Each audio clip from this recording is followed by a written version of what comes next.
My mic was muted. The mic was muted again. What's going on, everybody? We are going to get the show started here in just a second. I just have a couple more buttons to push. You might have heard a rooster crow just then. That's totally normal. Nobody panic. I forgot to set up this piece of software before pressing the button. Check, check. Almost done. Check the fastest. There we go. Okay. Press record. Here we go.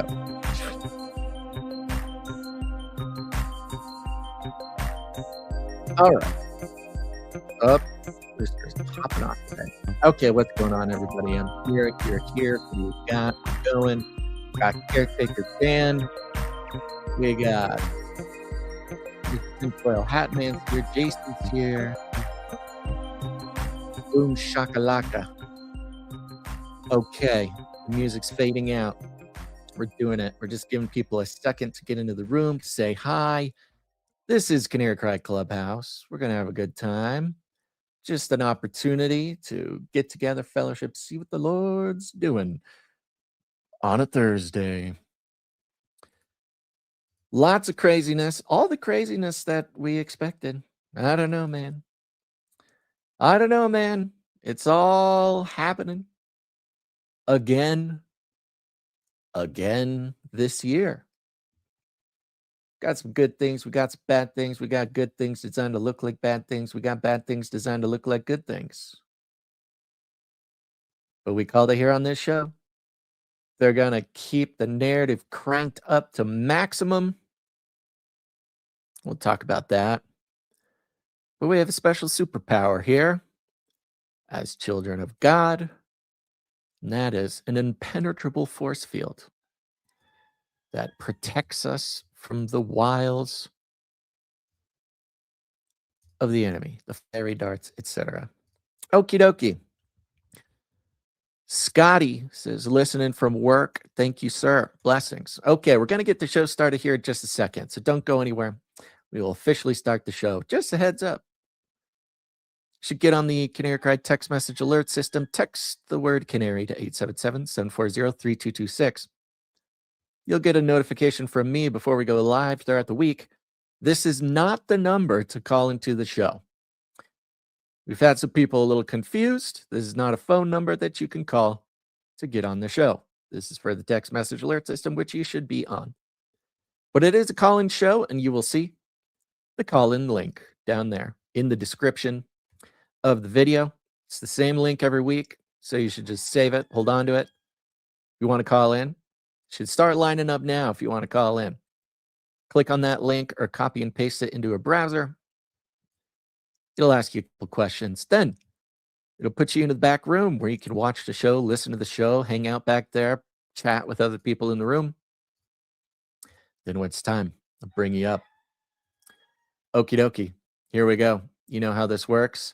I'm going to go ahead and put this image back up on the screen. I'm going to play this jingle, and we're going to get the show started. Called it. We got a caller. We got a caller on the line here.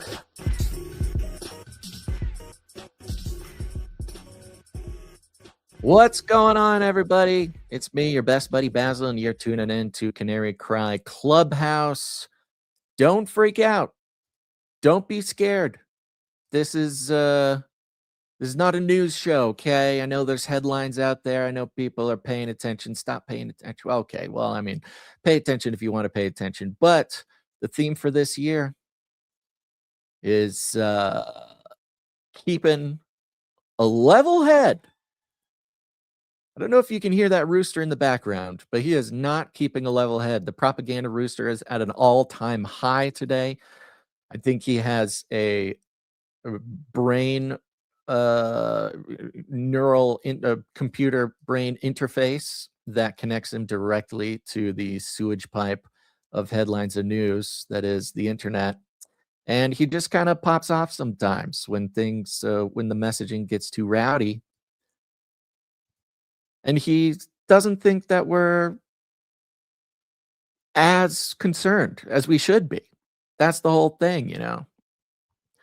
It is weird living with a rooster in the house, and he's been in here for about 6 months. And the question everybody asks and the answer I give before they even ask is yes, he does crow in the morning. Sometimes he crows in the middle of the night.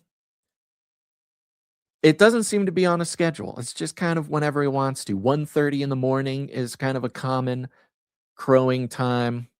About 5 in the morning, another common crowing time.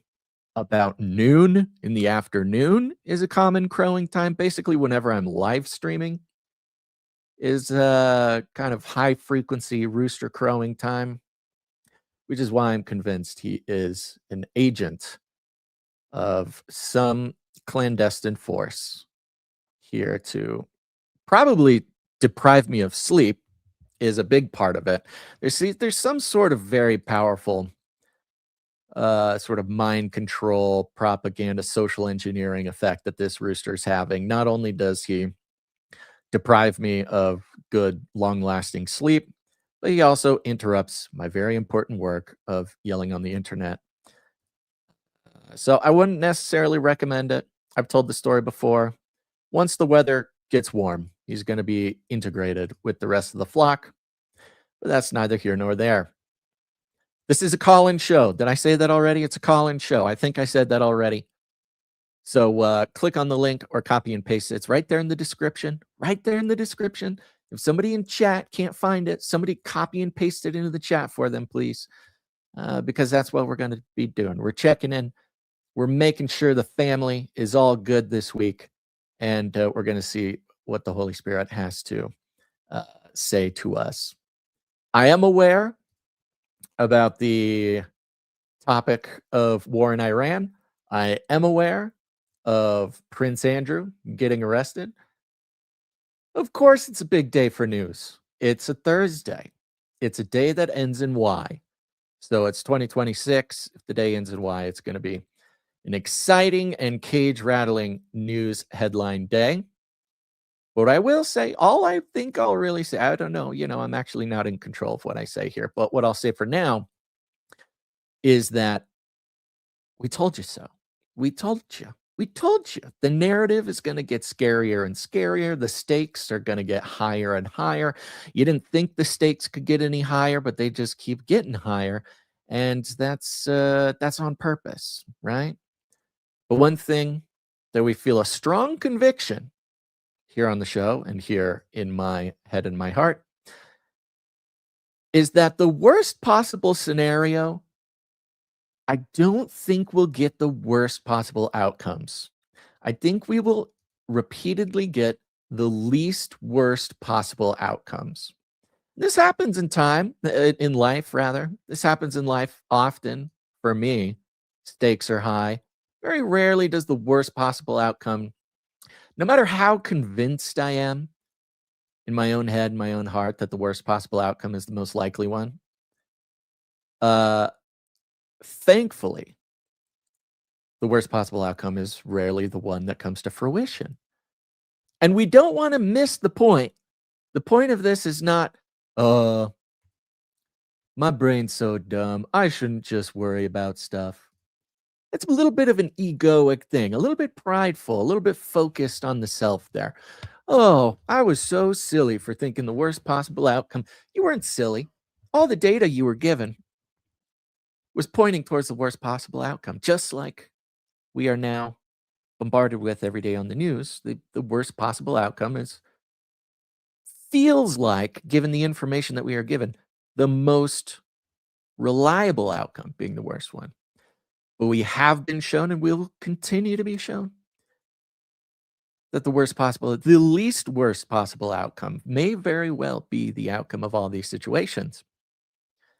And why do I hammer this home? Because we got to remember that when the least worst possible outcome does come true, this is not a time to berate ourselves or change our attitude towards our own brain, although that's always a good thing to do. But it's the opportunity to give glory to God, to God. Give glory to God. That's God showing off, okay? You're not wrong to think that horrible things can happen, but when the least worst thing happens, the right response is to be like, "Oh yeah, God's showing off here. It's pretty incredible." Now, does that mean if the worst possible thing does happen, that we also give glory to God? Yes, correct.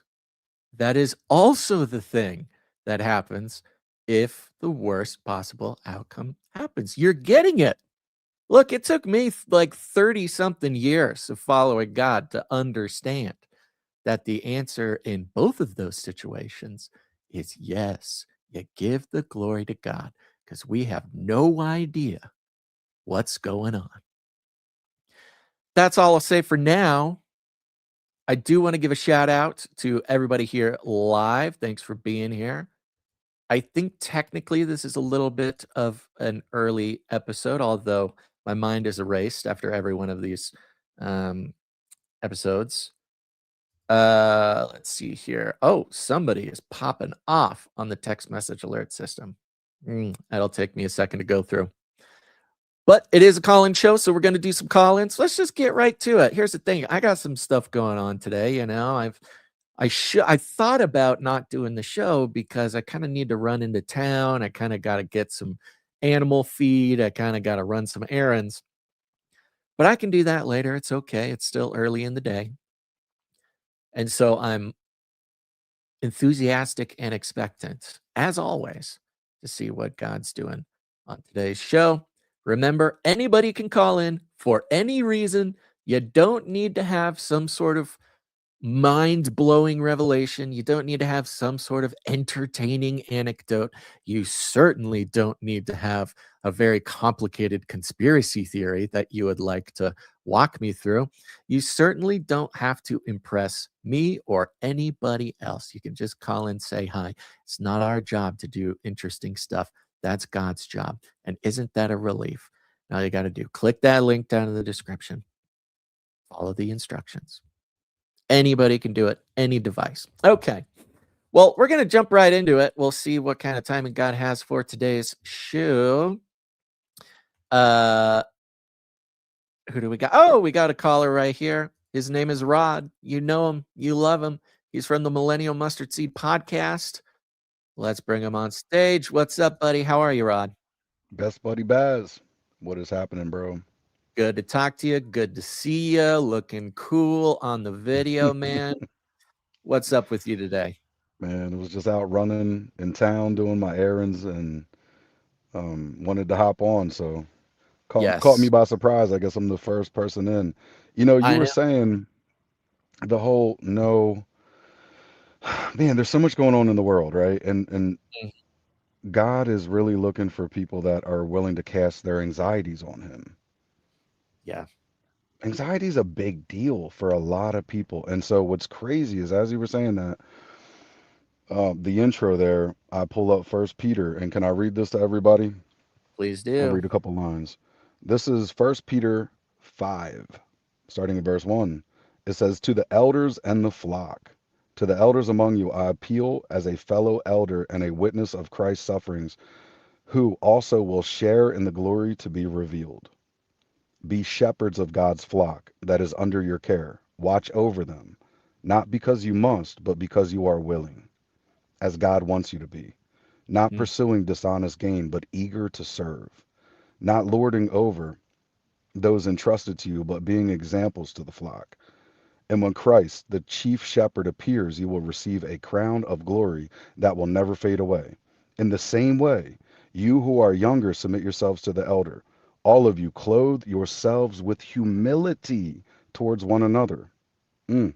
Because God opposes the proud, but he shows favor to the humble. So therefore, humble yourselves under God's mighty hand that he may lift you up in due time, casting all of your anxieties on him because he cares for you. And so, as I kind of was jumping into that, today, and then what you said just re-triggered it, pulled it back up. I'm looking at anxiety in the Greek, Baz, and hopefully I'm going to pronounce this right, but it's mer meremna. The term meremna denotes a mental state characterized by anxiety, worry, often pulling the heart in different directions. It describes both negative anxieties that hinder faith and a positive concern that reflects genuine care for others.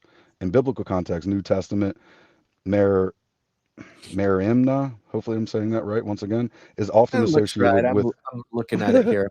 yeah, Merimna is the pronunciation. merimna. Yeah, Merimna. merimna. There Praise we go. God. Thank you for that help. Merimna.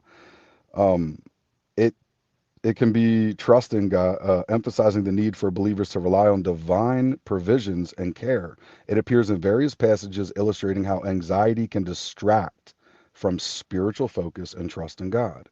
Mm. And so in Philippians 4:6, Paul encourages the believers not to be anxious, merimna, about anything, but to present their requests to God through prayer. And he highlights this importance of faith over worry.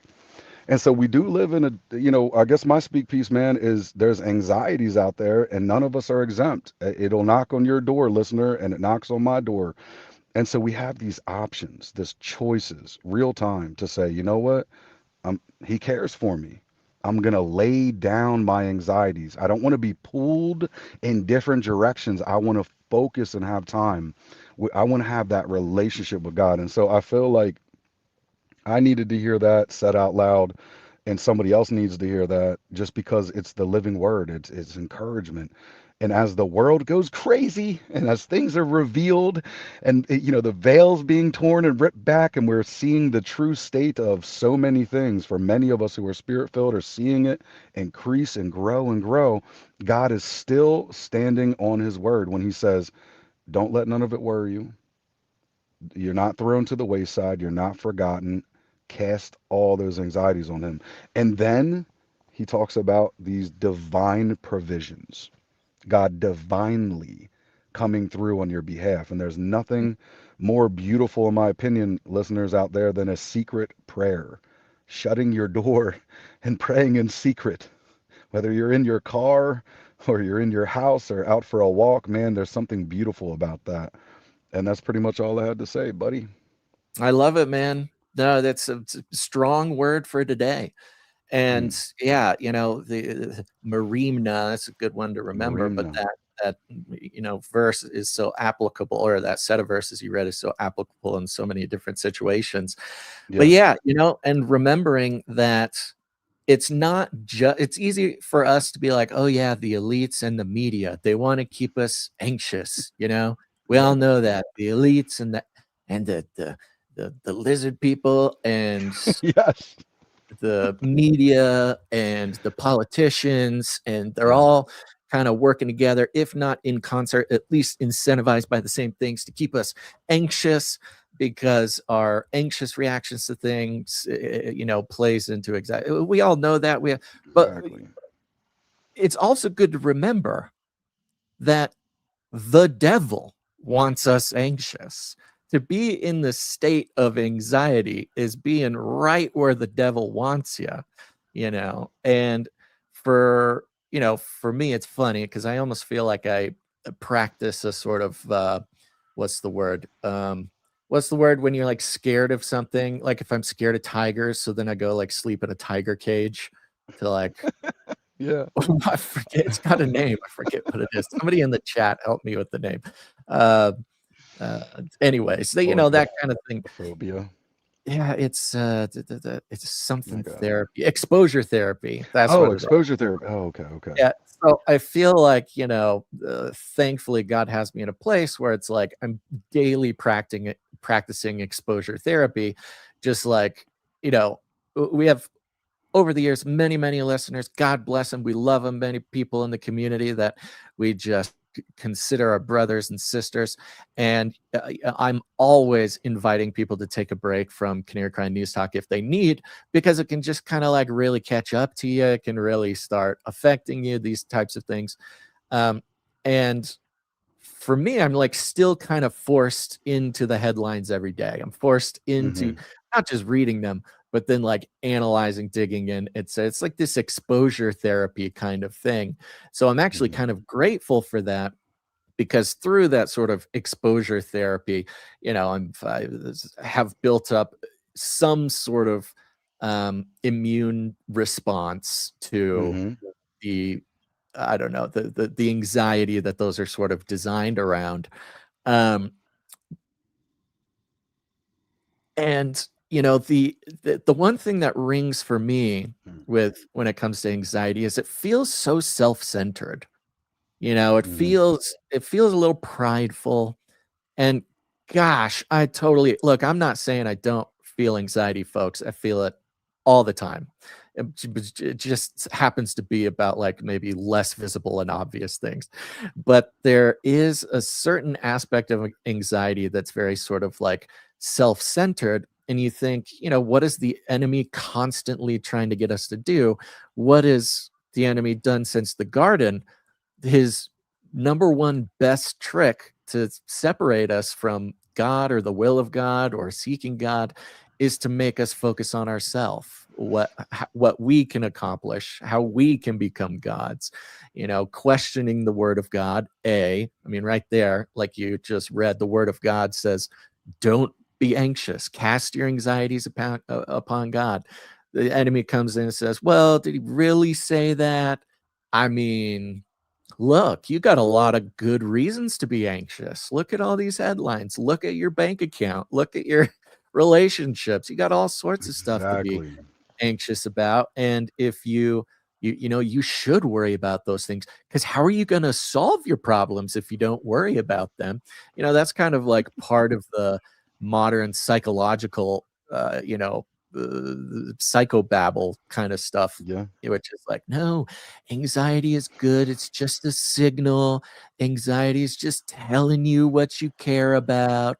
So don't, whatever. And look, there might be some practical use to that thing. But when it comes down to it, casting your anxieties on God is an incredibly humble thing to do, or it's a humiliating thing to do. There's humility in that, because it's the ultimate expression of like, I can't do anything, God. You can do everything. I can't do anything so much that I shouldn't even think about how I can't do anything. I shouldn't even be thinking about it, because it's just it compels me to want to do things by my own power.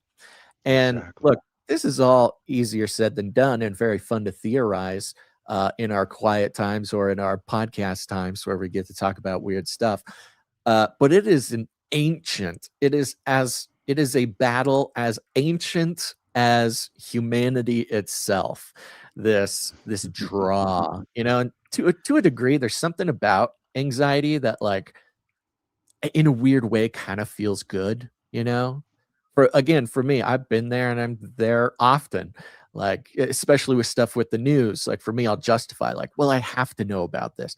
I have to know about the worst possible stuff because I got to talk about it. It's my job to blah, blah, blah, blah, blah.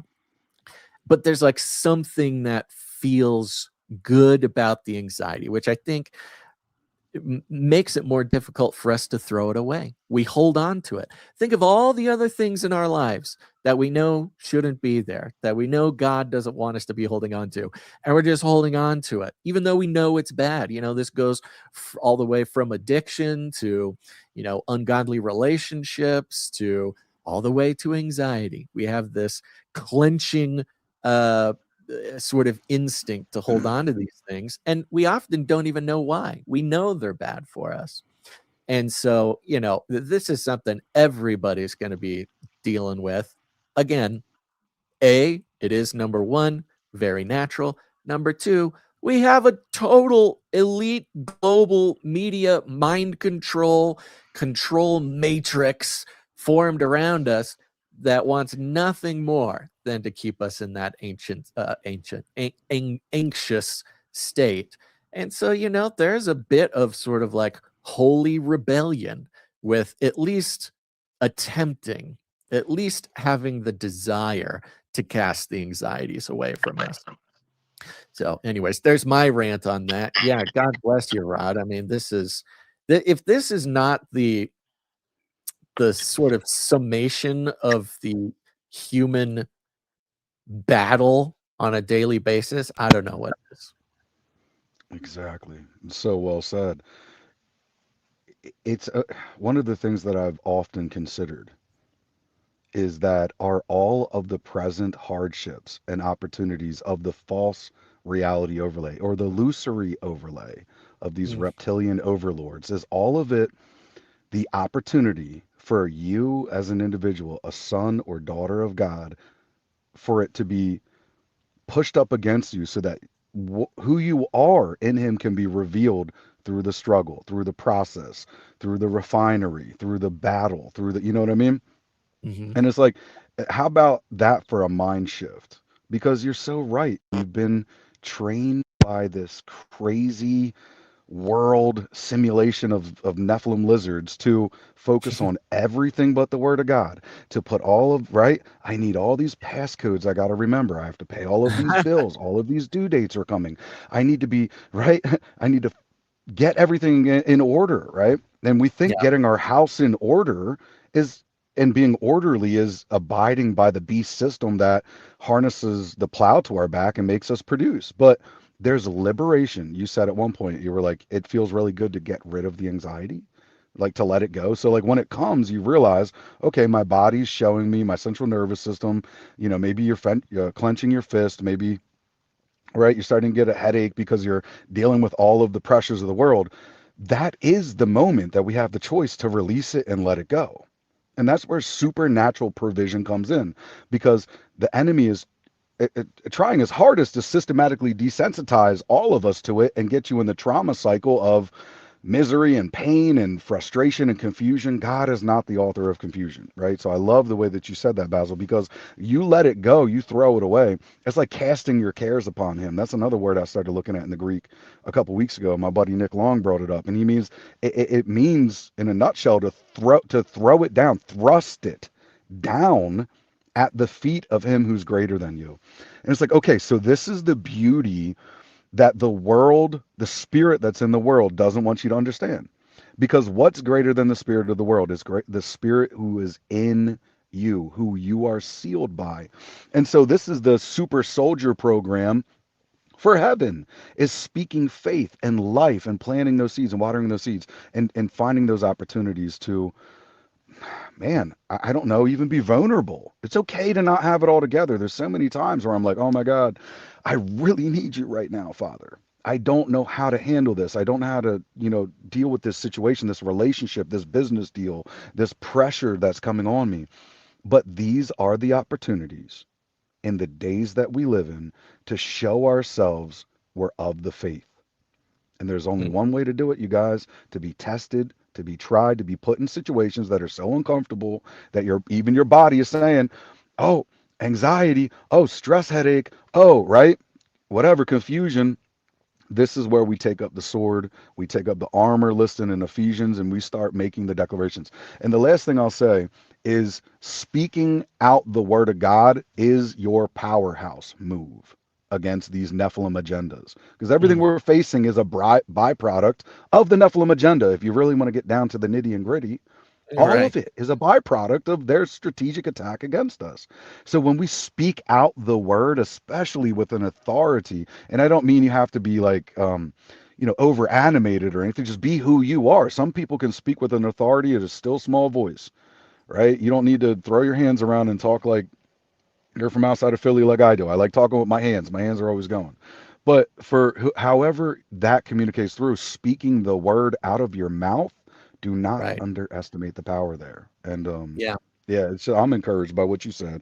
And I know somebody out there, if you guys in the chats are, if you're getting this, thumbs up, send a message, because that's a word. Basil just gave a word. I just gave a word. And this is the body's duty that we're linking up. We're doing the things, man. So Yeah. it's always great. Amen. Amen. And yeah, you're talking, speaking the words with our voice out loud. Of course, we can do this any, time of the day, basically wherever we are. but it gives me a little bit of a reminder too that sitting down and going live and having people Hmm. call in, is an opportunity for each and every one of us to do the same thing. Mm. Is in a very specific and special context, but again, like all of these spiritual things that we're called to, it all takes practice. It's a good way to practice. So if nothing else, folks, you can call in and just practice, speaking God's Mm. promises out loud. Well, Certainly. amen, man. I'm so happy you called in and happy to talk to you. What's your schedule? I see you're out and about. Are you want to hang with us a little bit, or are you off to see I don't know, the grocer again? I think, I got a couple minutes. Maybe I could hang for one caller and just say hi to somebody. Yeah. Maybe a couple more minutes, and then you never know. Maybe I'll pop up in the coming weeks again and say hi to everybody. But yeah, I got about 10 minutes if you're okay with that. Right on, right on. Well, yeah, let's do it. Let's take another caller here. Who do we got on the list? Let me check this. Okay. I think somebody in the chat said specifically that they wanted to talk to you. I think it was Psalm 40. I don't want to put Psalm 40 on the blast, but he is here. I don't generally like to take things too out of order. But there was Psalm 40 did say this, and the next person on the list, we'll see if we got time. We'll pack everybody in, man. It'll be blast. Okay, let's talk to Sir Psalm 40. Let me click this button. Sir Psalm 40, how are you, buddy? I see your microphone is muted, so I will There stall. we go. There Got you it. are. What's going on, man? Hey, how's everybody doing? What's Hanging up, in man? there. Have another wonderful Thursday. Awesome. I appreciate you bringing me on ahead of everybody. Um, I was kind of being a little bit tongue in cheek that, saying I'd like to talk to Rod, but Yep. really it is like there is something that it has been kind of nagging on my spirit. Um, just like recently, Rod, I'll speak to you directly. You have been doing like the little series with Dan Duvall, correct? Absolutely. Yeah, that's been ongoing for about 3+ years. Oh, really? Yeah. I The stuff that you have been releasing in the last couple of weeks, is that like old pre-recorded stuff? No, that's new content. Dan is a friend. Okay, Like we talk personally, so we jot back and forth with the broadcast as people can see. Yeah. okay. Well, I've been following your work, Rod, for at least a couple of years, and I'm pretty sure it was probably because of Canary Cry how I found you. But I think you have a great heart, man. You're one of those guys that wears your heart on your sleeve. I can see the fire on you. You're passionate, and that's attractive and encouraging to see that in another man of Christ. And so I admire you and the way that you carry yourself. And there are things about Mr. Duvall's deliverance that trip me up. Believe it or not, I can I have my own crazy ideas and opinions, and we all do.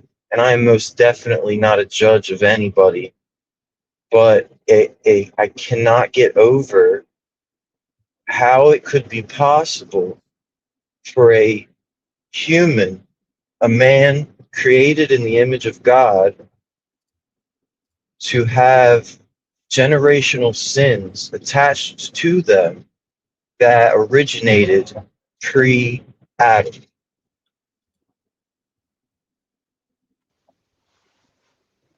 Is that a question that you want me to try to address, It's or is it's it just an? more, yeah, it's really just an overflow of the heart, is what it is. Mm, yeah.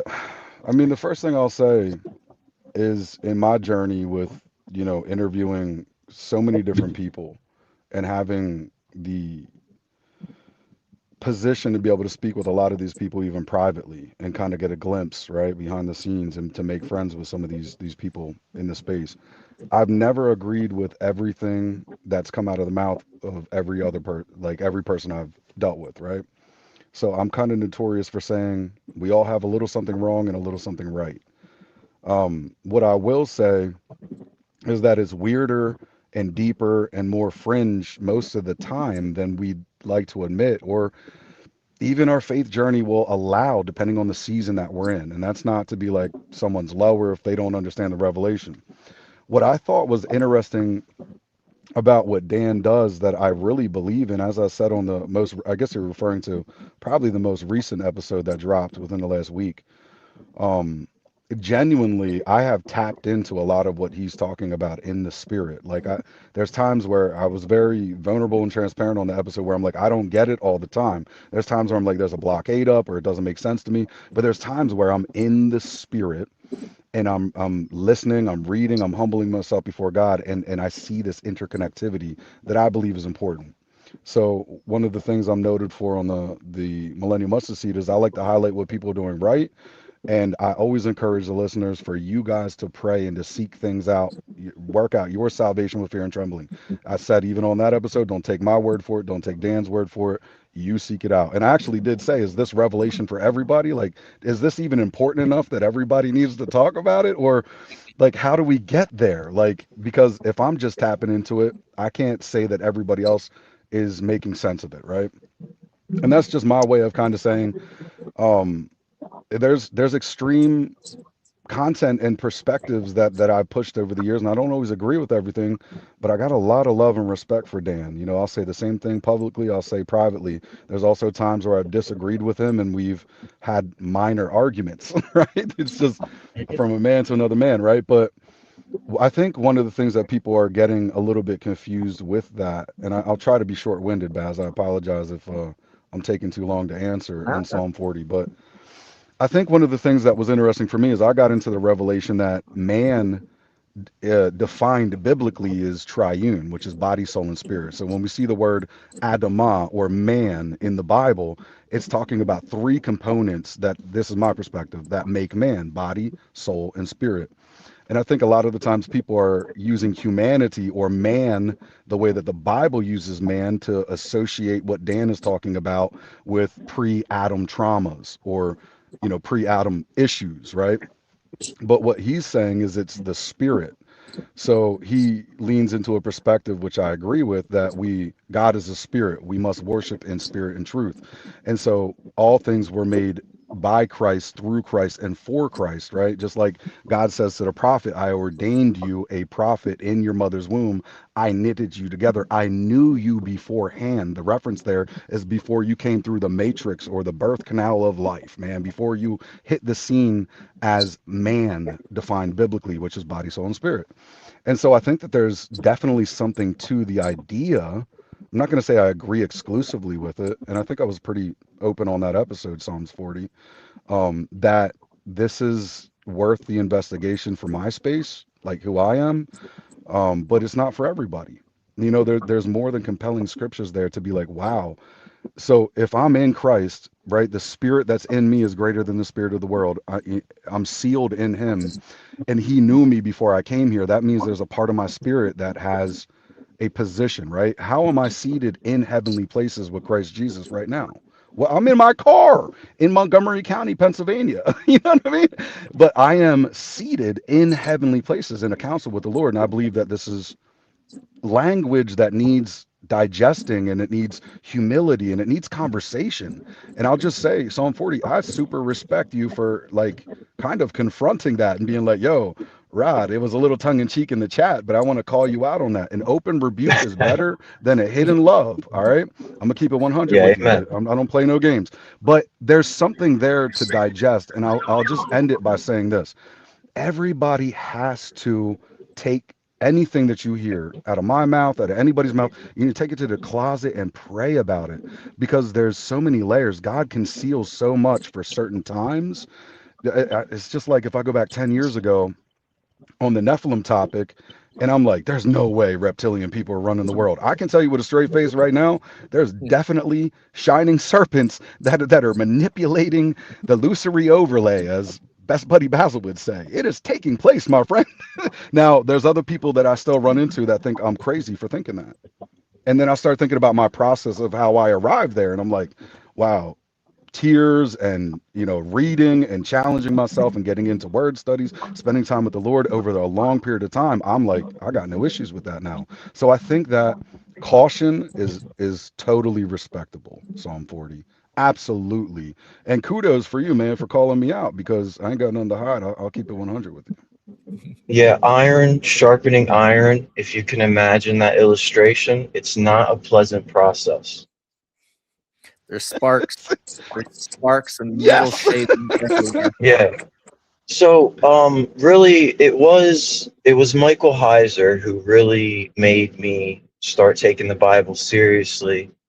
And to kind of splice into that, I appreciated Dan's grammatical spasm, all the like pre-Adamic existence being found in the opening of Genesis, how it was recreated and not actually created. I can agree with all of that. That lines up, and Heiser would agree with that also. That's where I originally heard it, and so that I'm all cool with. But I'm curious for you if this is really like the last question I have on the topic. If I could, I would like to shift to something more edifying. But what is your opinion in the book of Job? I think it's 38. God is like railing on Job, asking him, where were you and all this. Do you think that God is being sarcastic as if you weren't there, or is he trying to hint at something else, like you should know Hmm. these things? Well, that's what, Mm, bro, that is a good question, because once yeah, I again, if hadn't God thought is about it speaking, in that other way. Yeah, that's an interesting yeah. question. Well, so my first thoughts are God is speaking to Job, who is a man who is body, soul, and spirit. So is there, I mean, are we birthed into this world with like an amnesia almost, right? Because when the scripture says that the earth moans and groans for the identity of the sons of God to be maintained, that's a fun word study. For our identity to be made known, it's kind of like this concealment where who we are right now, and what makes us right now is that's man. Once you're dead, absent from the body, present with the Lord, you're no longer a man, right? You're a ghost or a spirit. And I remember Dr. Max Botner, I've done a couple episodes with him. He first came on and we talked about spirits, right? And he's somebody who's kind of in that Mike Heiser world from Jessup University, one of these theologians who's great with Christologies, Christophanies of the Old Testament. But long story short, with your question, I think God is speaking exactly as he says to Job as a man, as a body, soul, and a spirit. Where were you? So I'm a literalist to the point where I believe the Bible's literal until it can't be taken literal. And then it becomes parabolic or metaphoric or just the multi-layered effect, right? So there's definitely a humiliating statement that God is making known to Job right there. Like, where were you? You weren't a body, soul, and a spirit in cognitive existence, right? Where you could cry out and exist and experience stuff.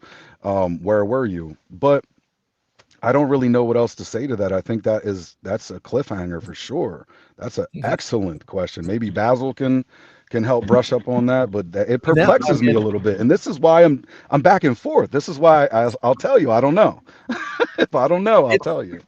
yeah, no, it's great. I love the question. I had never thought of it that way. My immediate instinct is actually I'm a bit less concerned with the answer to that question and more entertained by how that sort of expands my understanding of like what was happening in that moment, or at least if not expanding my understanding, expanding my curiosity, because you're right, it goes, where were you when I created the earth?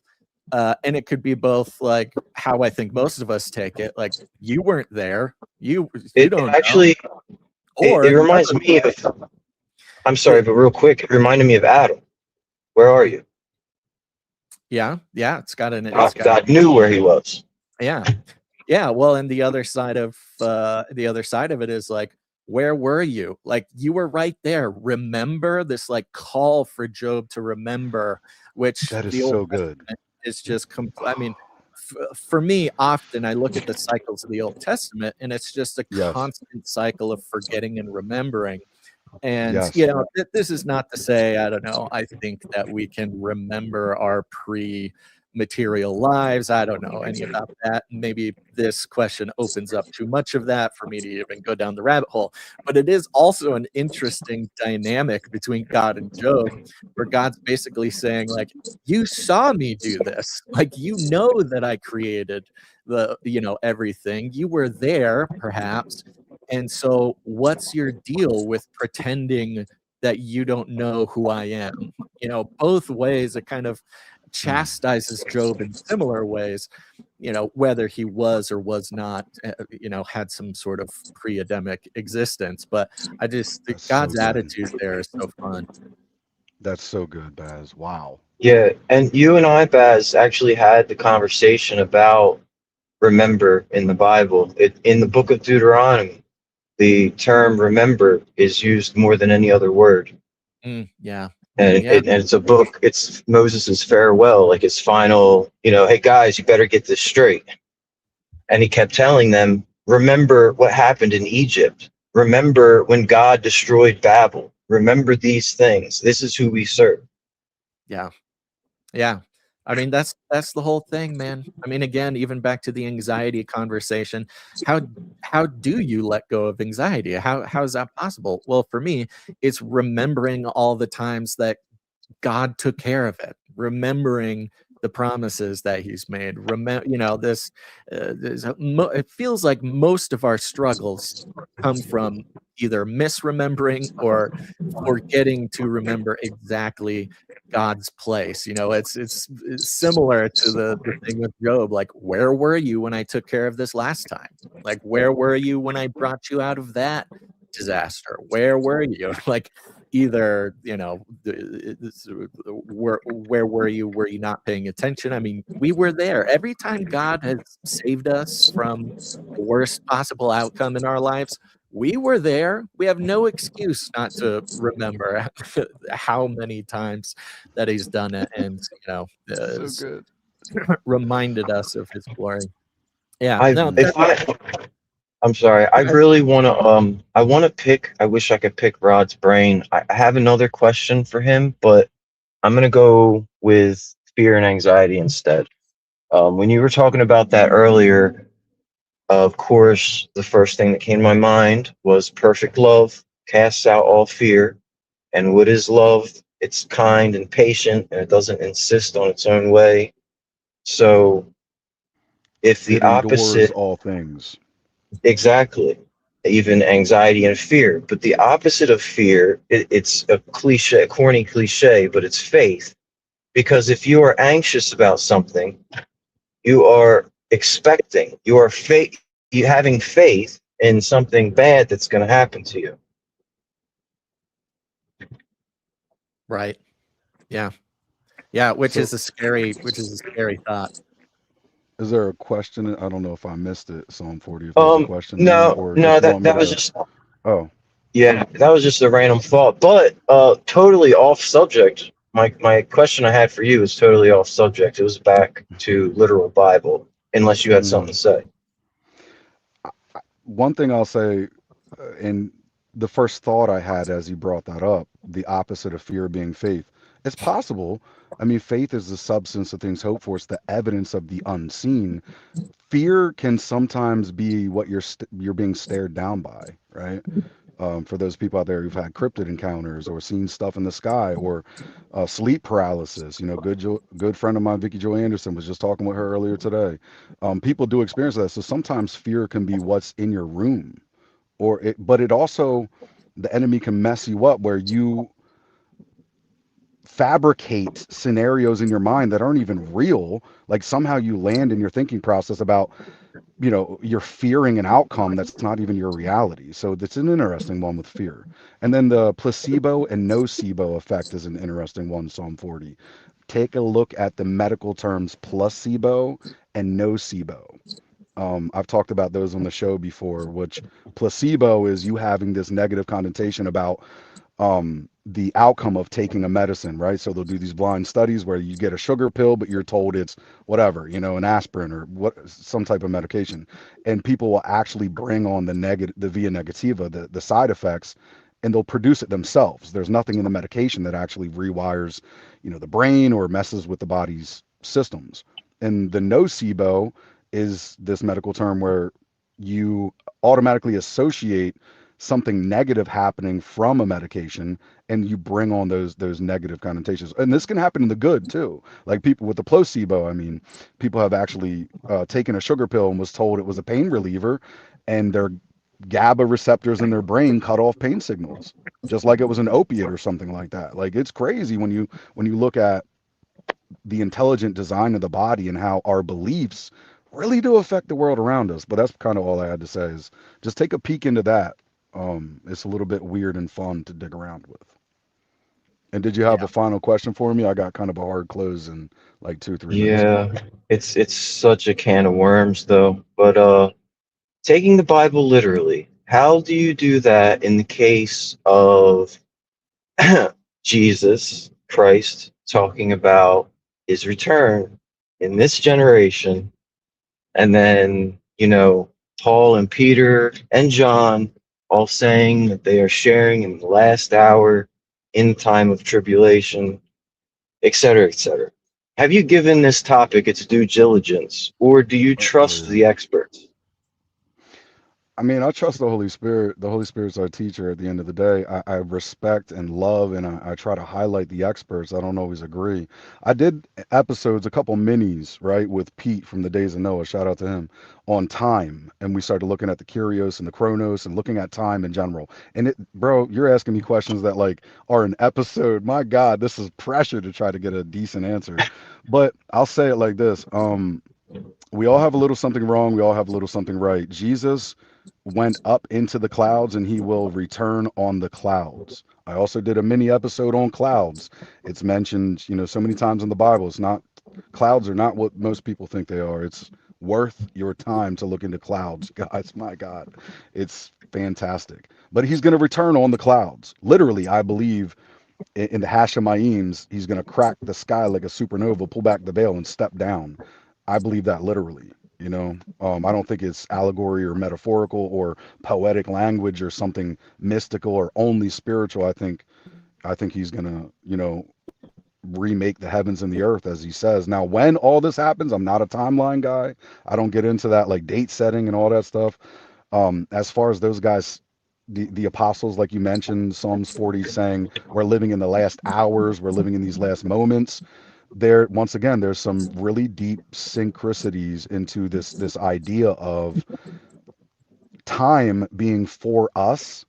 And sometimes when people are speaking about time, they're speaking about the time slot they're allowed or allotted to exist experientially, but that is not to be experienced for all time slots and for all ages, right? Like, supposedly we're 2,000 years after the Bible was written and the Messiah rose from the grave. I don't think God sees time like that. I think if you died 2,000 years ago and you died yesterday, you arrived at heaven gates at the same time, essentially, is what I'm trying to say. But you're asking like really good questions. Dude, you need to email me and write up some questions, and I'll do a mini episode based on, some of these ideas, because there's no way I would just sound like a mumbling idiot if I tried to like run through and qualify it. You would really have to do like a Bible study and qualify. You have such good questions. It's a compliment. Yes. The problem is that, like, I'm afraid I'm a Christian who's in that position where they're afraid to ask questions, because I see the strife and I see the contention. There's fallout happening all over the place. You know what I mean? Like there are Christian investigators that I have been Mm, following for, I've only been a Christian for maybe a dozen years, but I've mm. been following these people the whole That's a long time, and time. just, My God, yeah, it's a well, dozen years. suddenly it just seems like these tensions are rising as time passes, and Yeah. I we can all agree on who Christ is, so I don't understand why I can't ask whatever I want to ask, you know? No, you can. You can. It was Basil and Gons.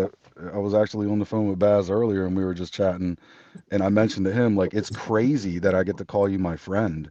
In 2017, I was listening to you.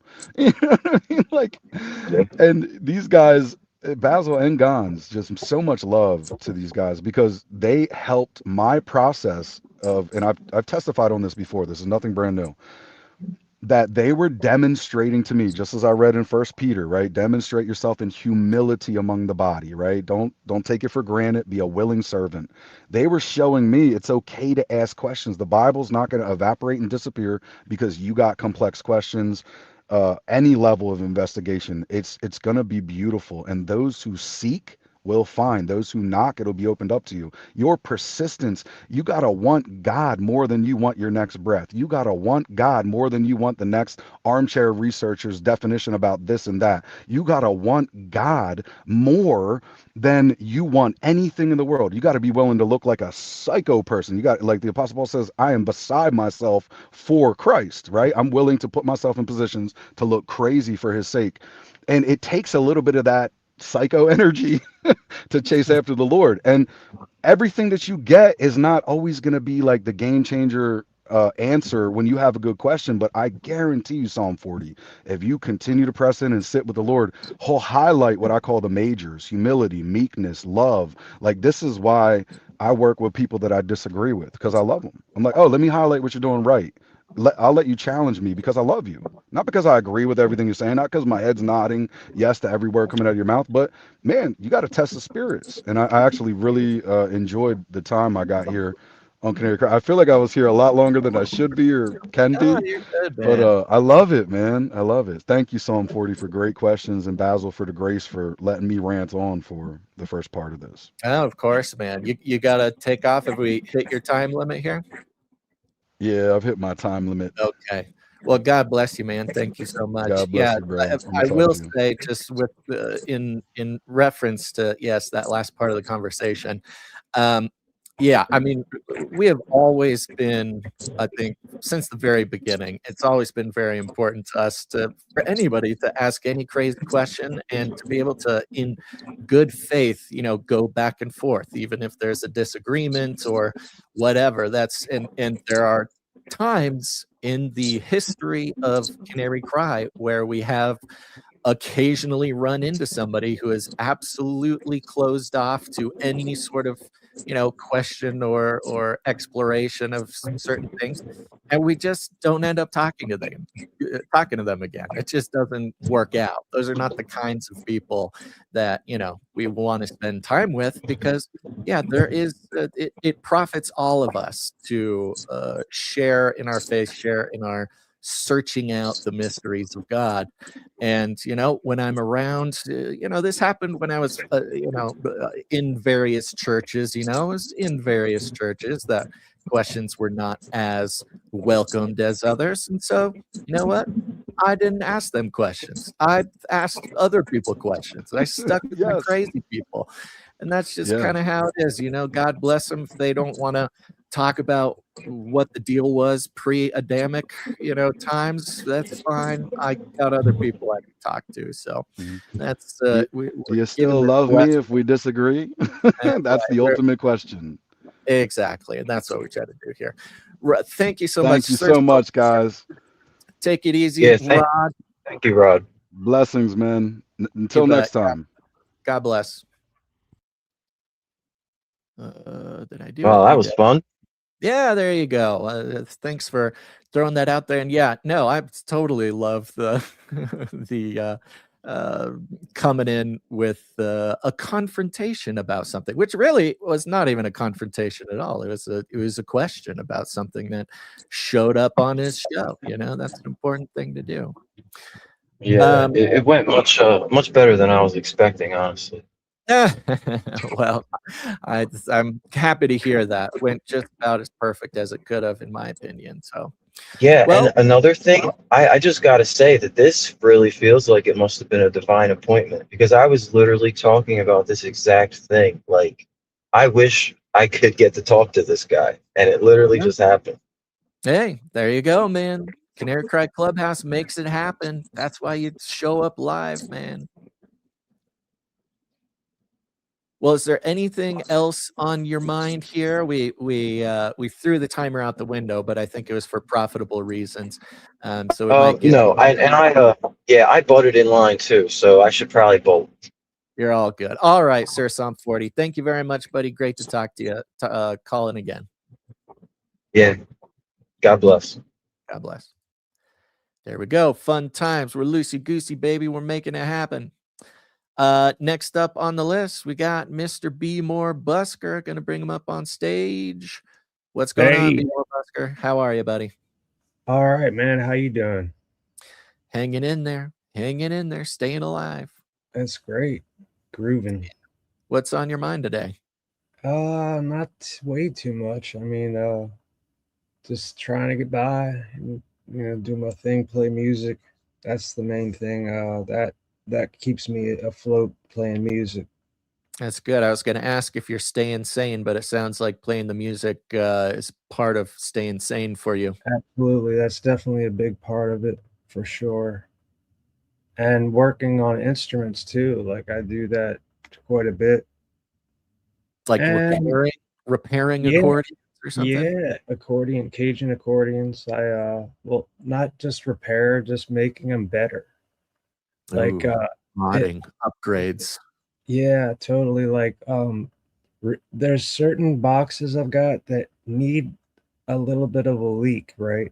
Because if you don't have a leak in them, they'll bust some of the piccolo reeds, the real tiny ones inside the treble side. Like you got 80 reeds in the treble side, and the piccolo reeds can bust. So, where was I going with this? Sounds like accordions are really complicated pieces of machinery. I mean, I Yeah, guess I would, yeah. there's like 4 sets of reeds. You got the piccolo, the high reeds, the 2 mids, and the bassoon, the low reeds. So you got You 4 say sets. reeds, for those who might not have context, they're like little pieces of wood that vibrate when No, air goes it's over them. actually, these are steel reeds. They're riveted, like these little metal tongues, steel tongues riveted to these rectangular pieces of metal, whether they're made of zinc or aluminum, or they used to make them out of lead and zinc back in the old days. But like that, they definitely they have a different set. They make a different sound, but yeah, they're little pieces of steel that vibrate, and what makes them vibrate is the air going through the bellows. So it's basically, they call it a free reed instrument. Considering how old of technology accordions are, it seems like maybe definitely some watchers or some aliens had a hand in Yeah, technological marvel. something. Oh man, they like, it goes back a long ways. I think the first free reed, it's called a free reed instrument because you don't have to play it with your mouth or make any air go through it with your mouth, your Right. lungs. So that the first one I heard from an accordion builder, he told me it was called a zhang, and it's made by a Chinaman way centuries ago. And it's this. No, they were pretty high tech. The Chinese were pretty high tech pretty early. Yeah, it wasn't really an accordion, but it was a free reed. Like they made it like sound by using something. I don't know. I can't remember how. Air was moving somehow. Somehow Yeah, air was moving. That's what matters. ZHENG. I think that's how So it's do used. you repair accordions or instruments like professionally, or is this just not, I don't mean to say just a hobby. Is it a hobby, or is this something you Oh well, no, that's all good, man. Yeah, I mean, it's been since 2003. Since I started I had one I could muck around with, and then I bought some really expensive ones, like, like Cajun accordions. I thought 1200 was bad back in the day, man. They've gone up like big time, but as they should, everything's going up, right? so this is something that you just repair them for your own interest. You're not a professional accordion repairman. Yeah, I mean, I kind of like I do like try to improve every single thing I've got. In fact, I've got something from the 1800s that's down in Louisiana, and I sent it down before my father passed, and he's this guy Martin, Junior Martin, Clarence Martin is working on this 1800s accordion and doing some rebuilding to it to make it work better because it had some problems. But yeah, You know, I'm realizing right now, I have an old crazy accordion that I got from a thrift store in no maybe like shit. 2000, maybe like 2012 or 13. And I just thought it looked so cool, and I got it, and it doesn't work very well, and now it sits in a case, and I always thought that I would, get it fixed or do something, but it's basically just a display accordion now. When I look at it, I go, "Wow, this thing's old. This Yeah. cool. This thing must be, it feels like I got a piece of ancient history." Now, I mean, I don't know anything about accordions, so it could just be like some kid's practice accordion from 2005 or something. Uh, but if I remember, I'll take some pictures of it, and then you Yeah, can, I want to see some yeah, you pictures. can you can what appraise my accordion, see if we can Yeah, get something good. like is it a piano key accordion or is it Yes. Yeah, it's a yeah, piano key one. and it's got buttons on the other side. How many buttons does it have on the other side? Say Like like 12 like or something? 10,000. Like, a Wow, so ton of that's a them. I don't know, it's a ton of buttons. yeah, it's It's got been a while since I've busted it out, but I'll have to go bust it out. We'll if see what we can do. yeah, man, that's gotta be like really a hard thing to work on. I wouldn't dream to work on one of those because um all those reeds inside that thing and the mechanics of the bass side with all those buttons and like, Uh-huh. oh man, I wouldn't want to muck with that. Yeah, yeah, that's kinda what I thought. I said, "Oh, I'll fix it, I'll figure it out," and then I just sat there staring at it being like, "No, there's no way. There's no way I can do this." Yeah. But Yeah, I mean like it's it might be fixable, but are it's there okay. any I don't have any time to learn the accordion. Seeing as how many buttons that thing has on it, like, I don't have time to figure out all those buttons. I'm coming to an age now where I'm a little bit more willing to admit my limitations, and I think maybe one of my limitations is learning a bazillion button accordion, and that's okay with me until God calls me to learn that accordion. I will are can I sit can and I do it. ask you, Basil, does when you hold it and or move it around, does anything bounce around inside of it? It's been so many years since I've picked it up. If I had to Oh, guess, I would my instinct is that, yeah, maybe there's a little bit of rattling going on in there. yeah, I'm thinking like because if it's that old and it's is it been sitting in somewhere really, really dry or really humid Uh, or it's in a case in my garage, I don't so it's it just like hasn't been whatever the sitting. weather is. So Yeah, it's yeah. kinda whatever. Yeah, that could be a hard thing to fix, but I mean, I don't know. I just gotta find the right collector. That's what I need. It's my retirement plan. I need to get it assessed. I need to get it assessed for about 1,500,000, and then I need to There you find go. an incredibly rich accordion collector who knows what I got. What do you know the brand of it? No, I've been trying to think of it this whole time. I would have to go back and look at it. I'll It'd be go cool. after the show, I'm gonna see if I can remember. Excuse me. I'll go open it up, see what I can do. Maybe I'll make sure to take some pictures. So next Thursday or next Clubhouse, I'll try to have them just lined up if I can remember. Awesome, man. That's cool. Yeah, That's bro. great. Yeah, Look at like working on one of those would be a nightmare.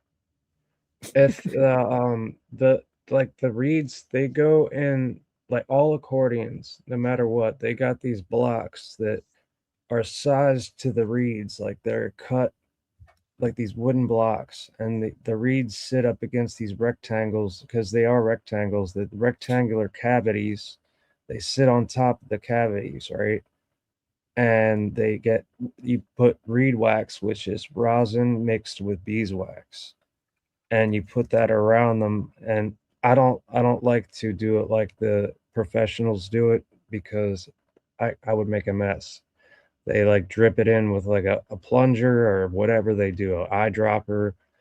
Um, I can't imagine doing that. I just roll up the wax, put it in between the reeds, put over top the reeds and at the bottom, and melt them with like a lighter and a knife.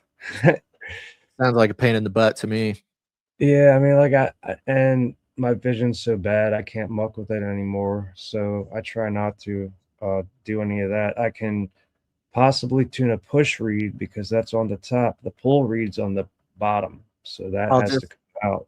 I'll just list it for as is. That'll be the thing. It's part of marketing too. Say no, we didn't fix it, because then it would take away the authenticity.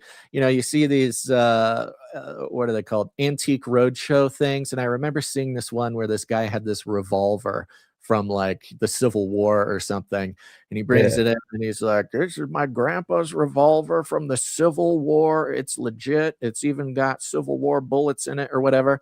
And the guy appraising it says, "Wow, this would be worth $1 million if you didn't clean it before you got here," because he had taken a wire brush and like wire brushed over the whole thing to like make it shiny.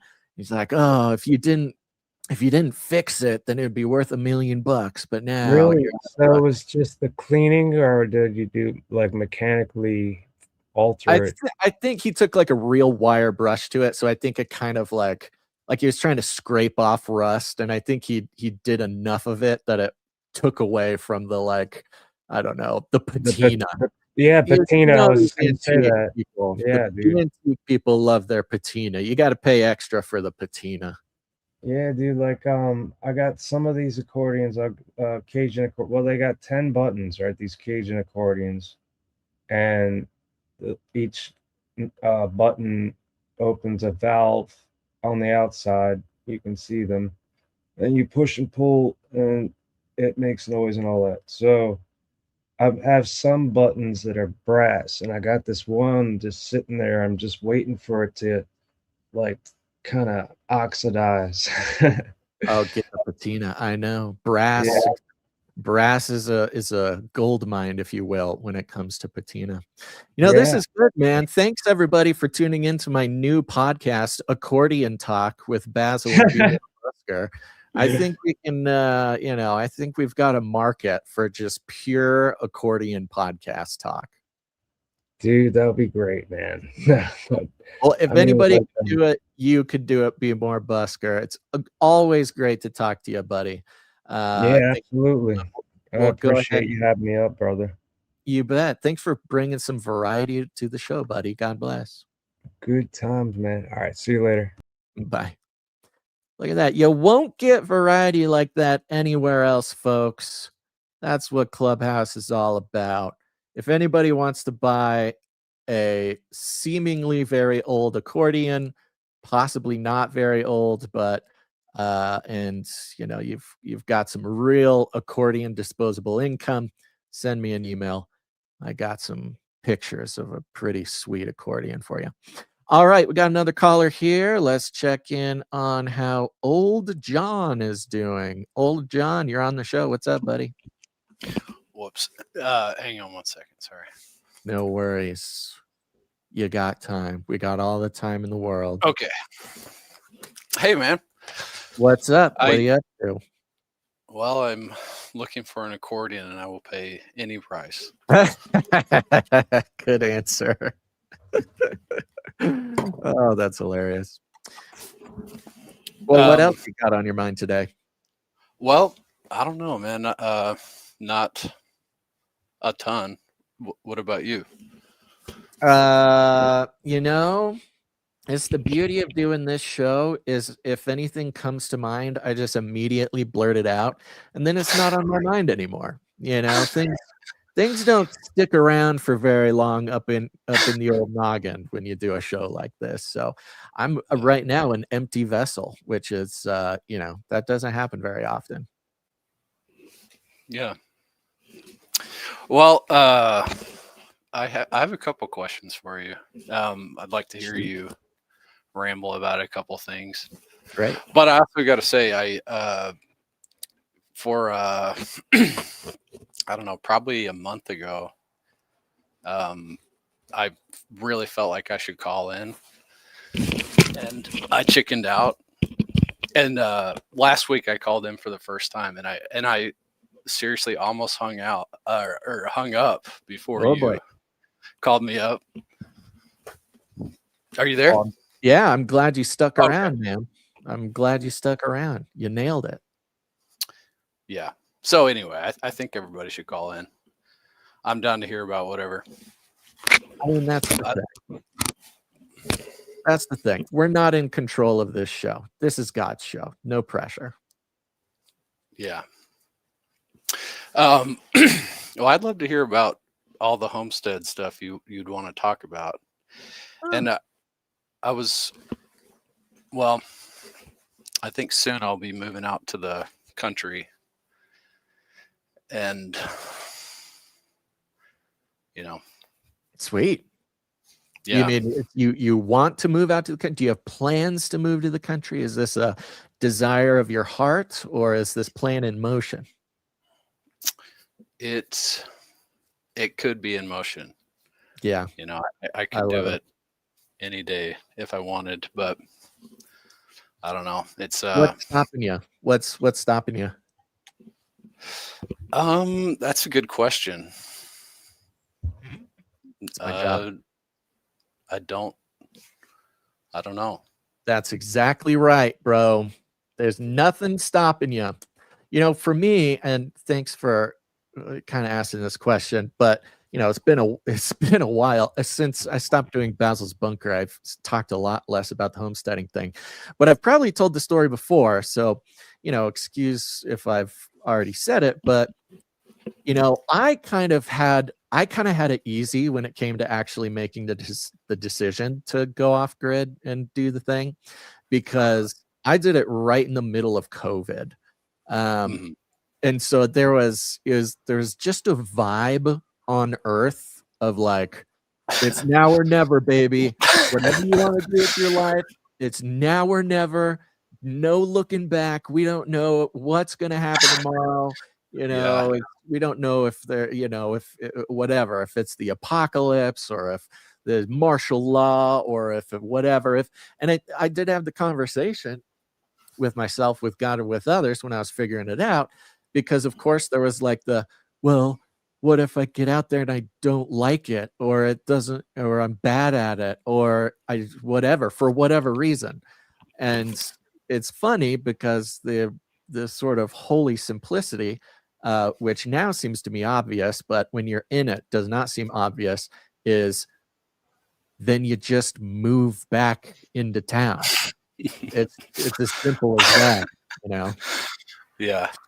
You just say, whoops, gave it a try. At least for the rest of my life, I can say I gave it a try, and I don't have to sit and wonder and ponder and yearn for the rest of my millennial life to go off grid or do the homestead thing. I can say that I did it. Didn't work out. I'm back in town, baby. But so far, so good. I mean, I've said it before. For the most part, everything involved in doing the homestead off-grid thing, for the most part, everything is significantly easier than you think it would be. But it is still a huge pain in the butt. I mean, you change your idea of what your day looks like, but it's fun. You do it. You take complete control. I mean, I don't know if you're looking at going off the grid or just out in the country, generally or something. But overall, everything is way easier than I thought it was going to be. And, you just start building skills, man. You build a lot of skills you weren't expecting. I was, a little bit afraid, like, oh, I don't have all the skills that I need to go off grid. I don't have the electrical skills or the plumbing skills or these types of things. And I'll tell you what, anything that you would need to do out in the country or off grid or whatever, some other person has done before you. And Yeah. they probably weren't as smart. They probably weren't as good looking. They probably weren't as motivated. Somebody in worse shape than you has made it Right. work. And so you can make it work. Well, yeah. I don't know where to go. Are you looking at going like fully off grid or just like on some property outside town, something like that? It has electrical, so it's my dad's farm. You already have it. You have a Yes. location. I'm afraid so. I'm sorry to say. Get on out there, bro. Get out on the farm. I know, no reason not to be on a farm right now. Yeah, I've been wrapping stuff up, where I live, and I just got to pull the trigger. I don't know. I love being out there. Yeah. Do it, bro. My brother lives right down the street, and he's a chicken farmer. Like, he's kind of taking a break right now, but he was doing like egg distribution and chicken meat, packing meat. So you're like the black sheep of the family who's living in the urban environment. Oh, no. Not in that way. Yeah, okay. In every other way, I'm a black sheep, but well, the sheep's got to return to the farm, baby. That's the thing with the black sheep. They talk a lot about the black sheep, but when the black sheep gets back to the farm, it is the literal farm equivalent of the prodigal son. Well, so do you grow crops? Not very effectively. No, I don't have any major agriculture going on right now. I have big plans to try my hand at potatoes because they're fairly easy. And, the soil quality and stuff is always something that's a concern. I'm not a very good gardener. I've got some sweet garden boxes, got a sweet little setup for the garden. I am not good. I'll say this. I'm not good at putting in the time and the energy that results in like an impressive garden. But that's a little bit more regarding my temperament. I'm much more animal focused. Love the ranching. I'd call myself more of a rancher than a farmer. If I had to go in one direction or another, that would be the way. Still have plans to get, become an emu rancher. Yeah. Big dreams. What do you think about sheep and goats? Very biblical. You mean as far as livestock? I got a couple goats. I love these goats. They're cute little goats. They're very sassy, but very, very chill. They're not little terrorists. I've heard people talk about how good they're basically farm terrorists. Mine are very cute. I have two females though, so I don't have a rowdy boy goat. Yeah, that's where I was wanting to start, and it would be safer and easier than cows. Easy peasy. Yeah, Okay, bro. but let me ask. 2026 goat milk is that's a gold mine, bro. You might as well be pumping oil out of the ground. Yeah, the hippies, the RFK types, the off-gridders. Everybody wants the fresh goat milk. Wow. Yeah. So what do you think about wheat? About growing it? Yes. Well, that's a good question. Obviously, in the food system, there are some issues with the wheat. One of the big things, like the idea of getting into like professional large agriculture is a little intimidating to me because apparently it's not very profitable. It seems like a ton of work. You need a bunch of some big tractors, which look, Mhm. love tractors, love driving the little tractor. I've got this tiny little fun tractor. But the system of agriculture seems very aggressive, like the John Deere. I'm looking at like the John Deere things where like if you got to pay like $1 million to get the tractor and the equipment to take care of your field, and then you don't even own it, like you're not allowed to fix it. There's a ton of systematic sort of chicanery, shenanigans rather, in the like ag system. And then God forbid you get like Monsanto on your butt being like, hey, you got to use our seeds, or a seed from your neighbor's field fell onto your field, so now you owe us all this money. And you just hear horror stories like that. But About wheat specifically, or no, I farming? guess I've heard most of that with like corn, like those big Yeah. monocrops. But wheat seems pretty easy, honestly. The other side of it, I mean, I don't know anything about growing wheat, but it seems like a not super complicated plant. Uh, but the big danger with eating wheat in our country is that they spray it with the what is it called? D Raid? No, 240D. yeah, whatever it is, not raid, Roundup, where they'll spray the Roundup after the harvest because Right. it increases harvest or whatever. And then, I don't want to be near crazy chemicals like that. But you could probably, and last but not least, you have to grow so much wheat. It's like Yes. an acre of wheat for a loaf of bread or something insane like that. So, if you were going to go like uh, like farmers market route, like live the small farmer life, it seems like it'd be kind of difficult to do. But that's just me. Don't let me discourage you from growing wheat if your heart is in wheat, bro. I am a big fan of wheat. I think so. What you're talking about is like doing it the factory farming way, which Yeah. I would not do. And would it be profitable? I don't know. But what I do know is I bought 1 ton, a literal ton, 2,000 pounds of wheat in like 2022. And guess how much I paid for it?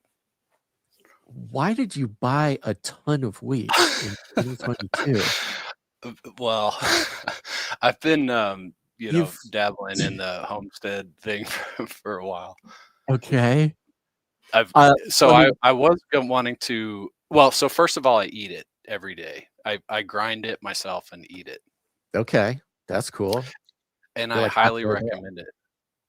Yes.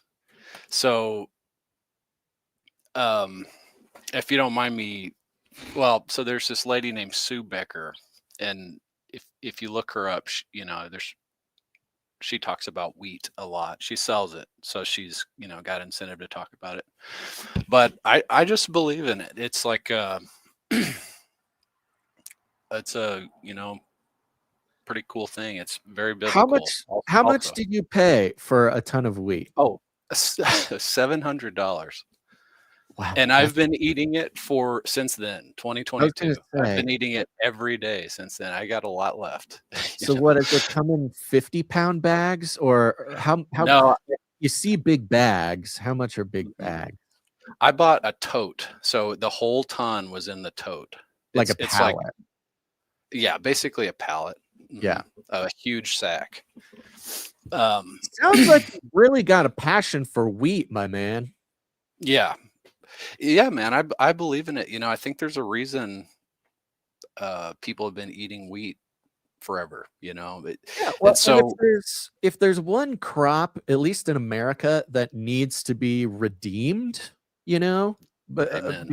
because of the wheat that we all have access to is poisoned and GMO and Right. horrible. And like, if you're gonna pick a crop to redeem in America, wheat seems like the best one to do. So I feel like if you've got a calling to redeem wheat, I think that's a pretty solid calling.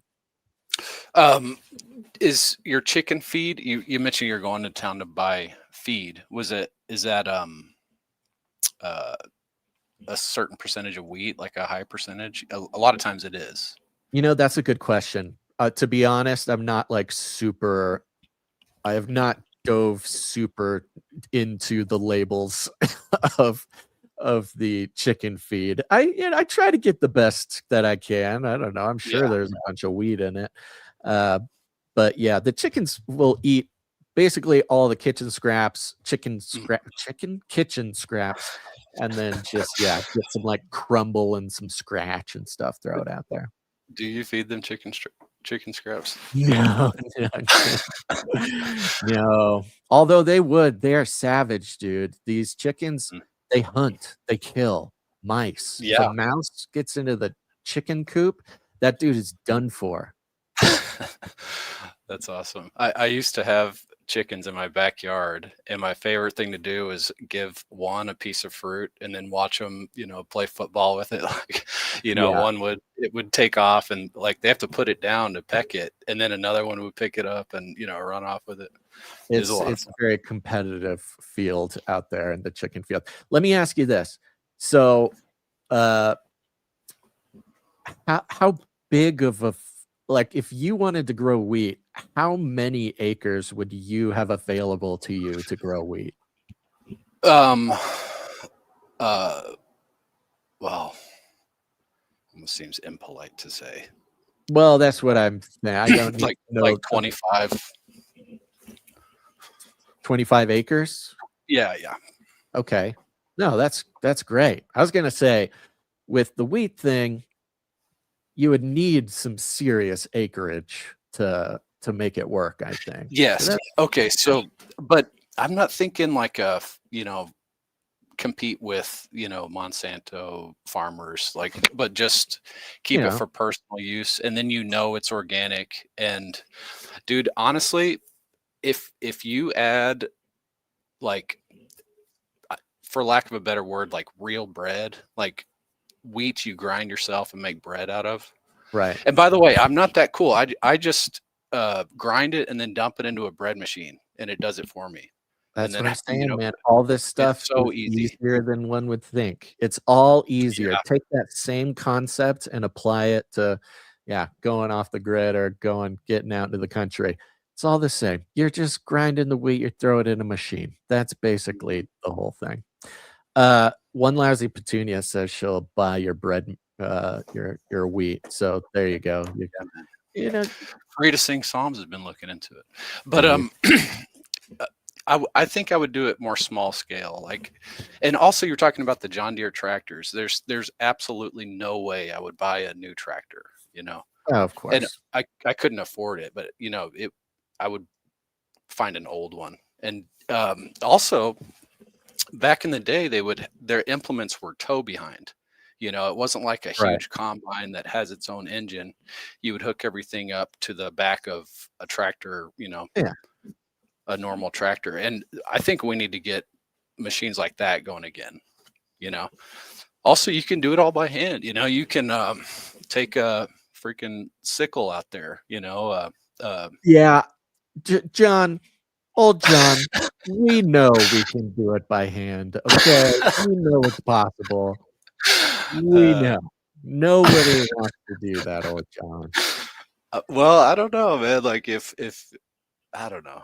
You're All right. right. You're right. Of course. Let me tell you this. We have one more caller we're gonna get to. Okay, We're man. gonna get him here in a second. But uh if today you were like, you know what? I'm doing it. Let's go. How soon could you be living out on the farm? Um, if well, there's just Like, stuff how to many wrap up. preparations? Like, do you need to like give 2 weeks at your job? Do you need to? I'm You need to get out of self-employed. your lease. You know, do you have a lease you got to get out of? That kind of thing. Like, if you decided No, today, yeah, 100%, I'm doing it. How soon could you do it? I could do it tomorrow. I'm self-employed, and my last job, I got ahead financially, so I'm kind of had the first vacation I've had in like 10 years.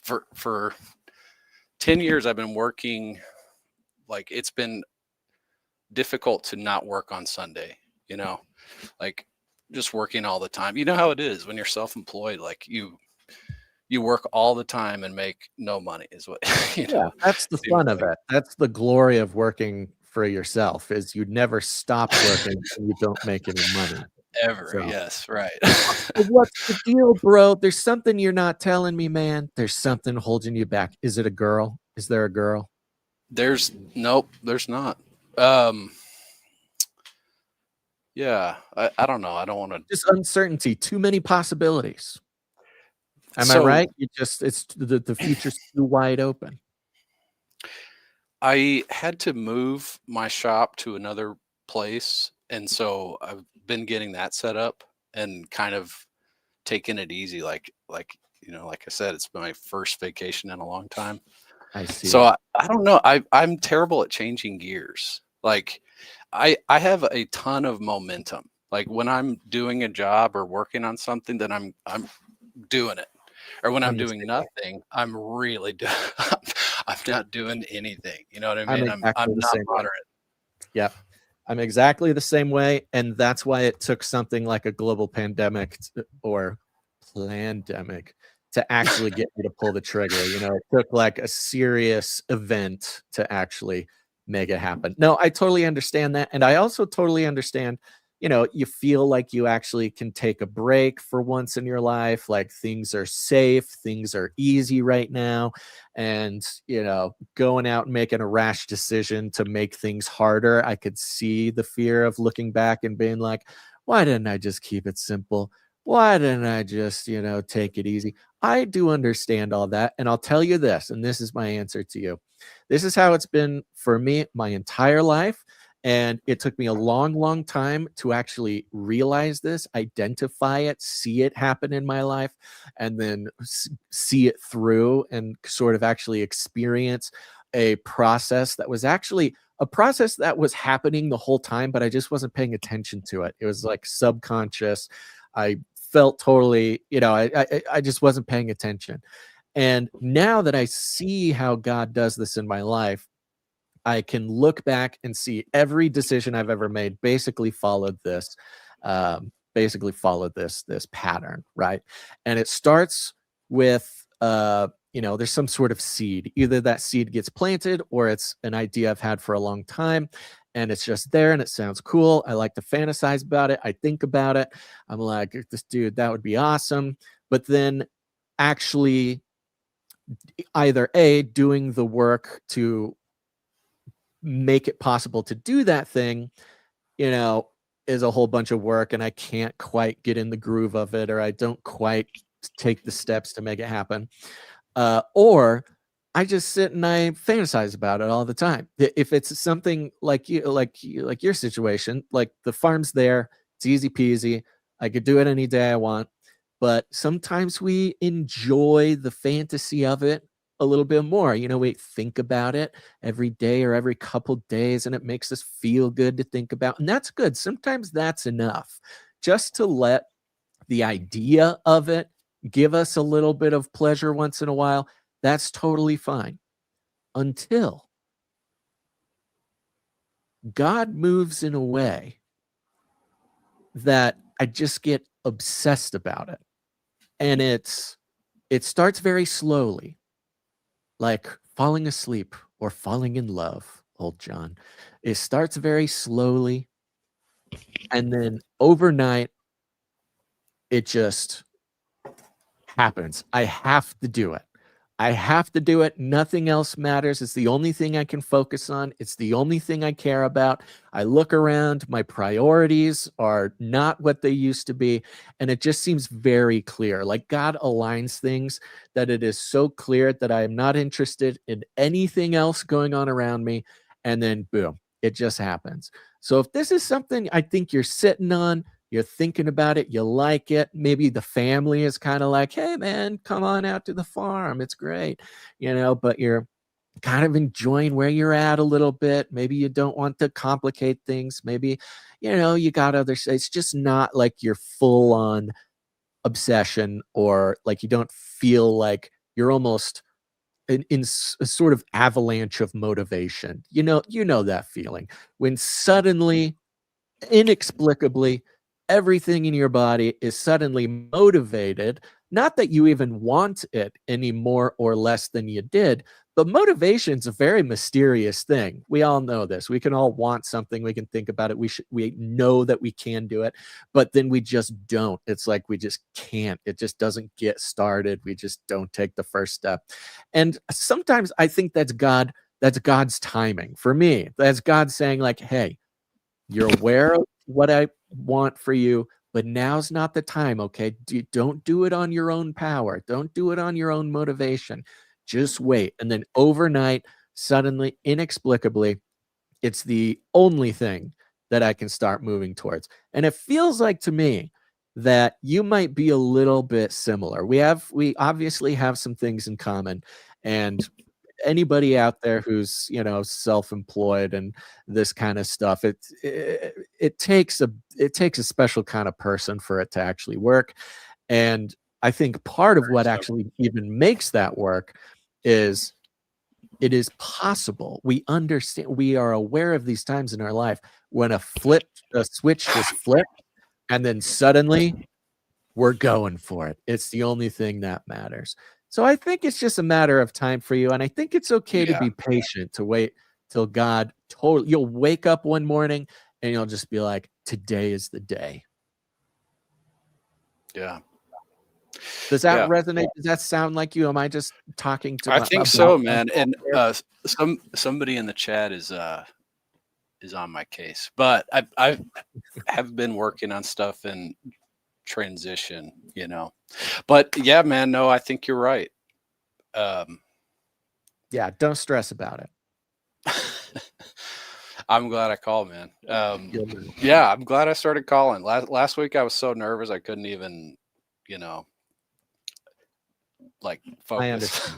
I understand. Sometimes I feel the same way too, even just starting my own show. So I totally understand. Old John, I thank you for calling today, buddy. I appreciate it. I appreciate it. I hope you call in again. I hope our chat helped. Keep us posted.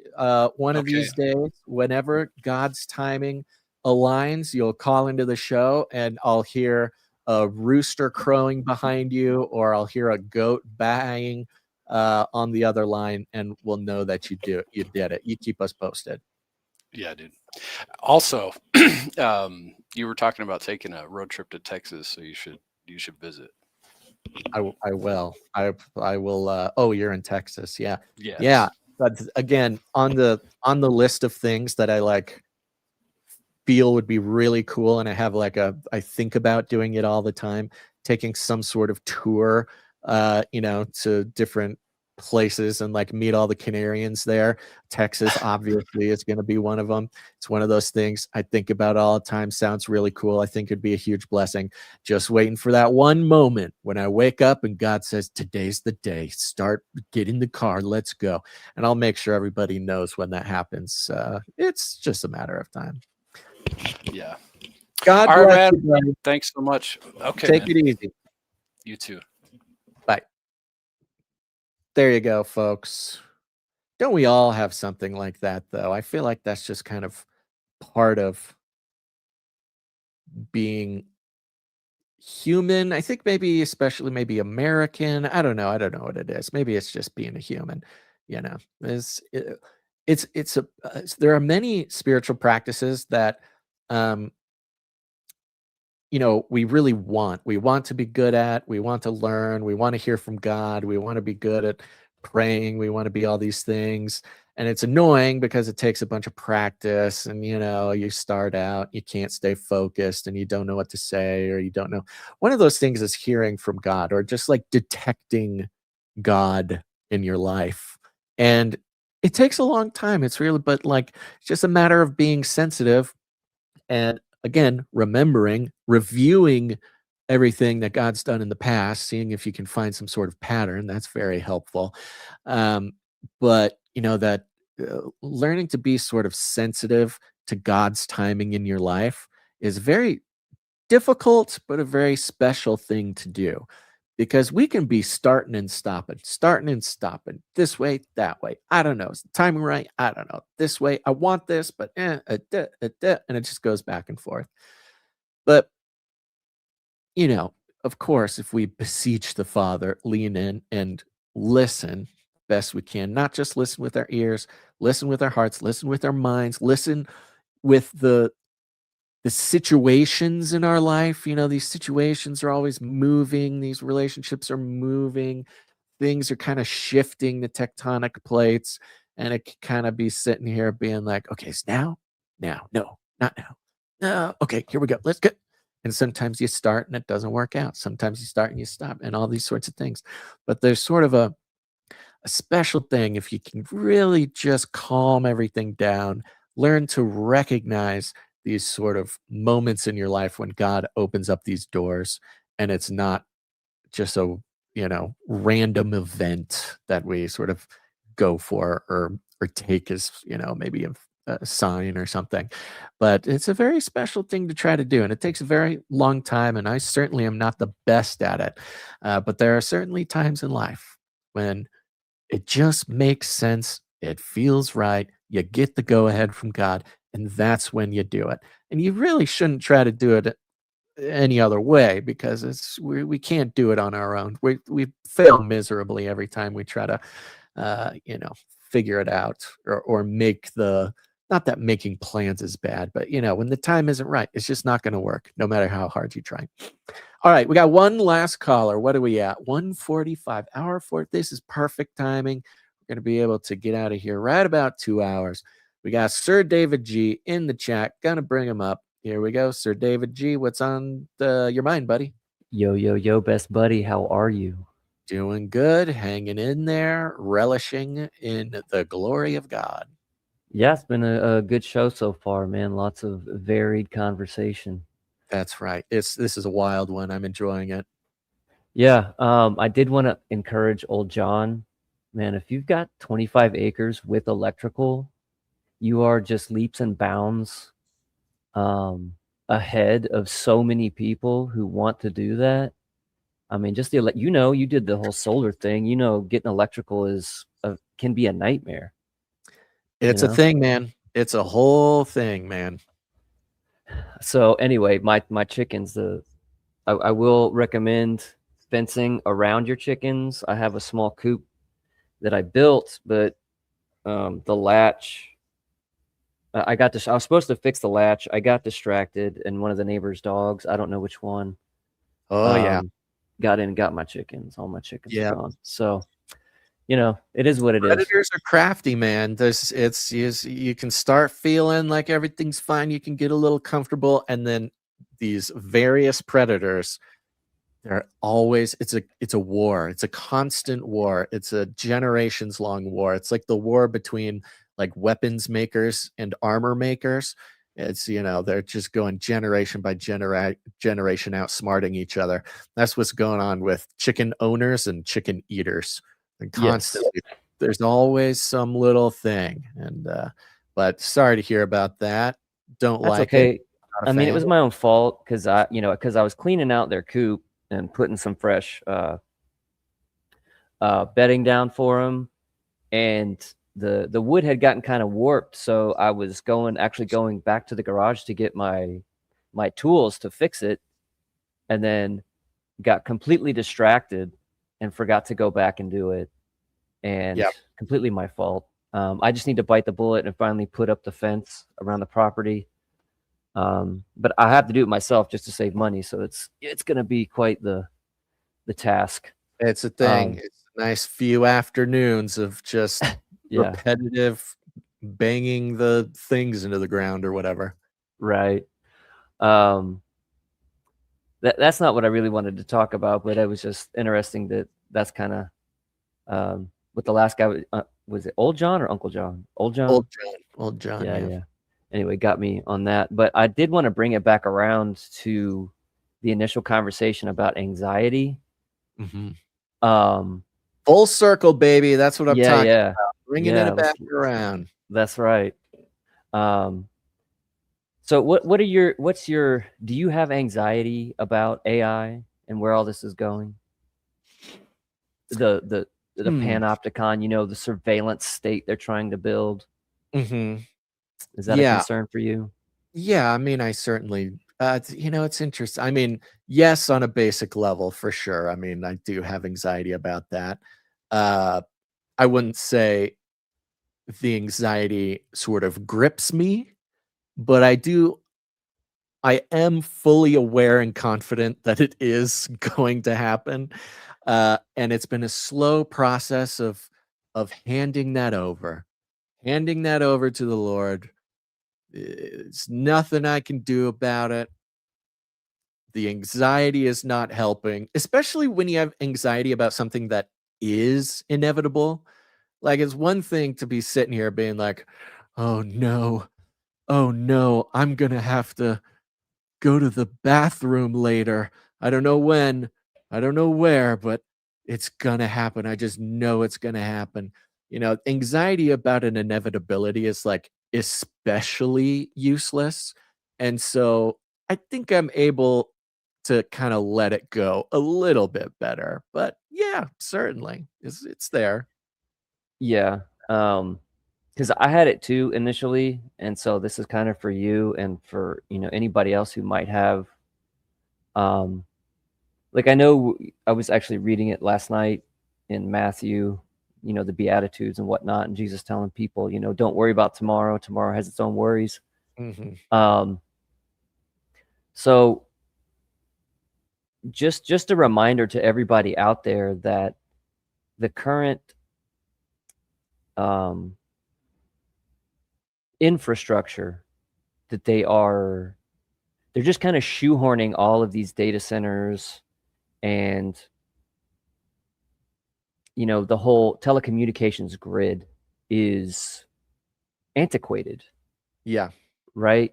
I mean, yeah, they're rolling out fiber and all this and that, but all of the hubs, all the centers that all of those cables terminate into, it's all very old. And I'm talking old from like early 1900s, right? Some right. of the major hubs throughout the nation. You have other places I'm sure that might get exported to like that are behind us when it comes to telecommunications infrastructure, because they came into it later, so they have more modern buildings, more modern equipment, more modern power delivery, etc. But at least here in the United States, it's old, it's antiquated. Right. So what they're trying to accomplish, I I don't, based on what I see physically every single day and the things that I fix, right? Um, I think I'm saying this to help maybe reassure people that I don't think it's going to be what they're claiming it's going to be. I think a lot of it is more just like COVID, right? How many people did you see dead in the street? But they were Right. telling you, right? We saw what was playing out on the screen, but the reality of it was much different. And this is much the same from what I see. Now, this is a very small view that I have of it, just because it's, geographically, I'm limited to where I can go and what I can see. But I've been many places across Texas, and it's the same everywhere, everywhere I've been across the state. So hopefully that can, settle some people's anxiety about that and what they're going to achieve with it. Because personally, from what I see, I don't see how they're going to do it without an entire ground up rebuild of the telecommunications infrastructure. I know they say they have satellites and all that, but I would recommend actually going and doing some research on satellites, what they are and how they actually communicate, because how they actually communicate is through ground stations, right? So every satellite has a ground station that it quote unquote communicates with. So all the information moving back and forth is actually happening through the telecommunication system on the ground. It's not happening, right, from satellite. I mean, you might get an image to your satellite dish, right? But even then, who knows? Like I said, just go do some research into it. It's pretty fascinating to see, and it kind of lifts the veil, and it's less mysterious, and it's easier to see how yet again they convince us it is one way, but really when you look at it, it's a completely different way. So anyway. Yeah, well, part of it, and part of what gives me a little bit more understanding and peace is you look at the fact that the most mainstream lie-filled social engineering, just absolute sort of machinations of the father of lies, news outlets are all reporting on it, on a certain version of it, and are basically spreading a certain brand of the fear. I mean, when whatever the New York Times and the Wall Street Journal and the Atlantic are all telling a story of the same AI apocalypse, like, oh, it'll take your jobs, it'll look like this, it'll look like that, this is very scary. There it's a solidified sort of monolithic narrative that they are putting out there, which, from our own experience, when we remember how things have gone in the past, we know that if that's the story they're telling, that's not what is going to happen. It never happens the way that the sort of narrative, monoculture says it's going to happen. In fact, they're just telling you a version of what's going to happen because they want you to react in a Yep. manner as if it were true. So that right there is a good thing to remember. Just look at what the mainstream media is telling you to be afraid of with AI, and you can pretty much guarantee it is not going to be that version. It kind of goes back to what I've been kind of saying this year. It's like, look, they're going to ramp up the narrative. They're going to set out these absolutely diabolical worst case scenarios.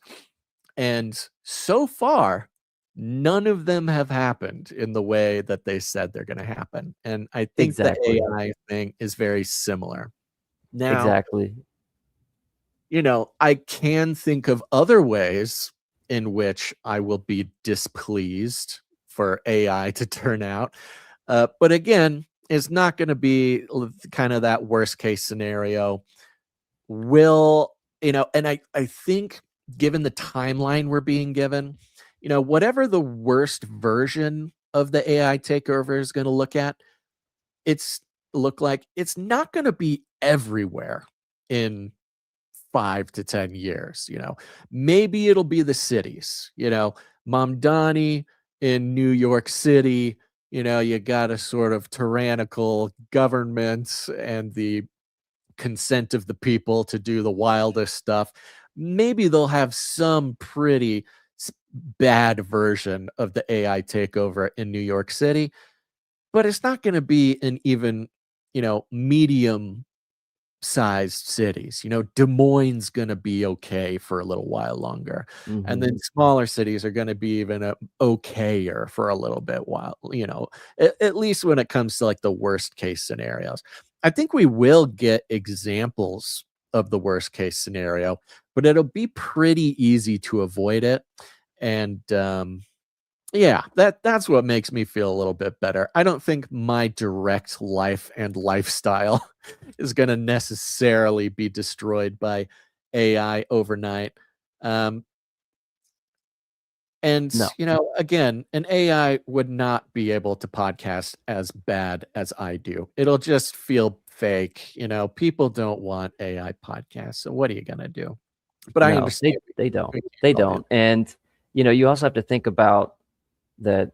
Look at all the investment and where it's going. It's all going into AI, okay? But it's still incumbent upon the telecommunications companies to roll out this increased infrastructure that's required, right?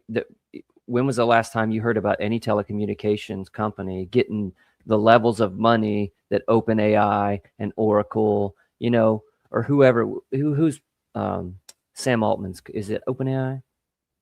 I don't remember. Yeah, Anyway, yeah, OpenAI. but y'all know what I'm talking about. This huge, Yeah. huge money in AI, but not very much going to the wires, right? The cables that make all of this work cross continent and all of that.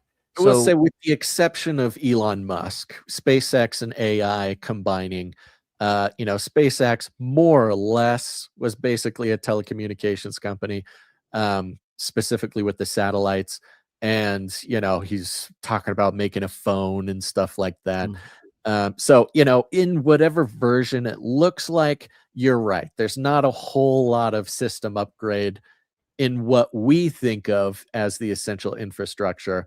I think Elon's trying to kind of change what that essential infrastructure kind of is or even means. But your point kind of stands. It's still just one company and they got a lot of other stuff going on.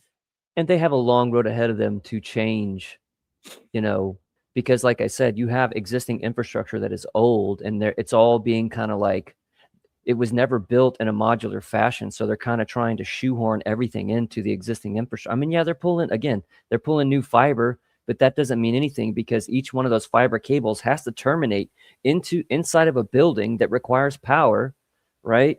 And these pieces of equipment fail regularly. They're constantly replacing all of this stuff, and all of that, each piece of equipment that's fibers terminating into is dependent upon, guess what? Computer chips. And if you follow RAM and just hardware in general, you can see the prices spikes of just general silicon chips and RAM and all of these other things that aren't just required for AI, but also required for not only AI to communicate across the internet, but for all of us to communicate. So it's all a very fragile system is what I'm getting at. And Yeah. in order for them to achieve the means, right, the end, like it's going to require a lot that the average person isn't really thinking about. So the point of all of this is just to help put people's anxiety about all of this at ease a little bit, because it's way more fragile than they're letting on, Yeah, Anyway, well, that's kind of I the got to basic. run, buddy. Oh, yeah, no worries. Take it easy. So I'll dip out right now, and I'll let you roll with that. Sounds good. Just want to say God bless, and if you do come to Texas, I know Toph is hosting a meetup, so just saying. Texas meetup. It's coming up. Let's do it. All right, buddy. Take God it bless. easy. Yeah, barring, and this is always the thing. Whoopsies. This is always the thing that is always in the back of my mind. He's totally right on the technical level of which he is speaking. And I think that could give us all a little bit of peace. If we're looking for a sort of a logical source of peace, I think, my addition to his breakdown, in the sense that the worst version of AI takeover, I think could happen possibly in small concentrated areas. That's why they're inventing smart cities. That's why the whole thing. If you're living in New York City, you'll probably have the worst version of it. If you're even a little bit out of New York City, you're probably fine for a while. The other side is obviously barring some sort of surprise technology. Yeah, and I don't even know exactly what that would be. But one example I think that we've seen in the past that made a certain version of the worst case scenario, get a little too close for comfort was kind of the secrecy and then the overnight revealing of like mRNA technology. Nobody had really ever heard of it. Nobody had really ever talked about it. Not even the market itself. Like there was basically no information about it whatsoever to the general public. Nobody had access. Of course, there's a couple of crazy researchers who, had talked about it, but basically in the span of 7 months, an entirely brand new, not just technology, but paradigm of technology came out of nowhere and, allowed for something to happen that we had never seen before. Now, could it have happened without mRNA technology? I don't know. But, just making a loose thing here.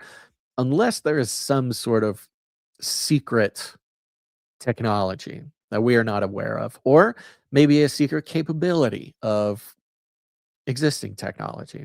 We brought up satellites. I brought up, Elon and things like that. To be honest, Sir David G is much more aware of the exact technical specifications that surround us. So I do, we do need to put a certain large amount of trust in what he's saying. However, from a non-professional's point of view, what if the AI takeover didn't require land-based, whatever. But now we're kind of in just like this. See, this is the fiction of the anxiety. See what I'm doing here? I'm creating a possible fiction to support the the anxiety. And isn't that just a beautiful example of what we're so good at?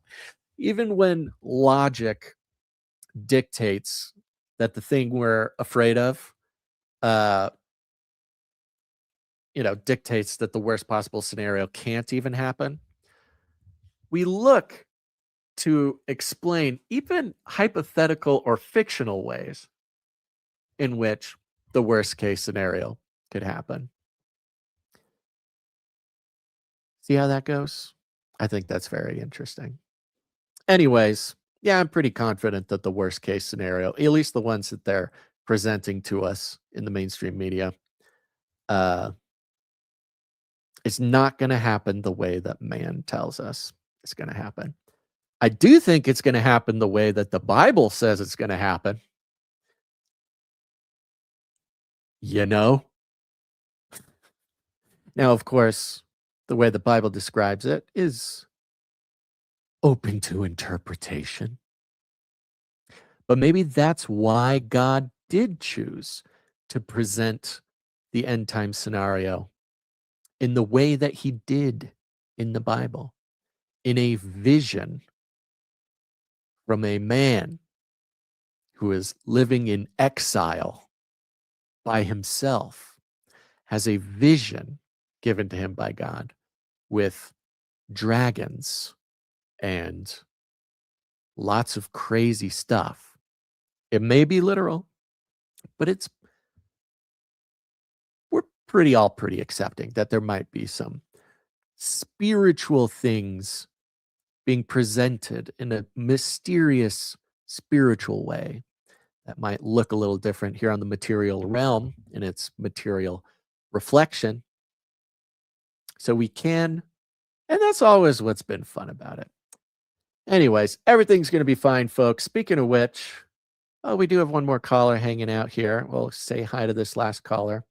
But let me just check something, because of course we all woke up this morning and we're going to war with Iran and everything is going nuts. Here it is. President Trump is weighing an initial limited strike on Iran to force Tehran to meet his demands for a nuclear deal, per the Wall Street Journal. No updates, folks. Things are fine. And the fear, of course, we get into a full-on hot war with Iran, just like that was the fear last time. And I'm not saying anything is by Trump's natural ability, but what we've seen over and over and over and over for now 10 years or more from this guy is things literally never happen the way they tell us it's going to happen. All right, we got one more fella here in a lot of was it all men today? All men. Ladies, you got to call into the show. Got a bunch of dudes calling into Clubhouse. All right. One last dude, a cool dude calling in. We got Sir Darren out of the Hungry Panda. What's up, buddy? How are you? Hey, Basil. What's on your mind today, pal? So I just wanted to let you know that if you get the tomatoes going, or the potatoes, and we've got Sir Dylan who has the beef. If old John just gets the wheat going, then we can start a burger place. I saw some chat about this in the chat. I think this is that parallel economy, folks, that we're going for. Yeah, I definitely would get on board with that. I would be producing that for sure. It might be maybe the best possible way to sort of non-traditionally monetize the podcast is suddenly it's just a podcast in support of a burger place, or the burger place keeps the podcast going, which is kind of a little bit how Nephilim Death Squad does it. I don't know a whole lot about their thing, but I know their studio is in a coffee shop, I think.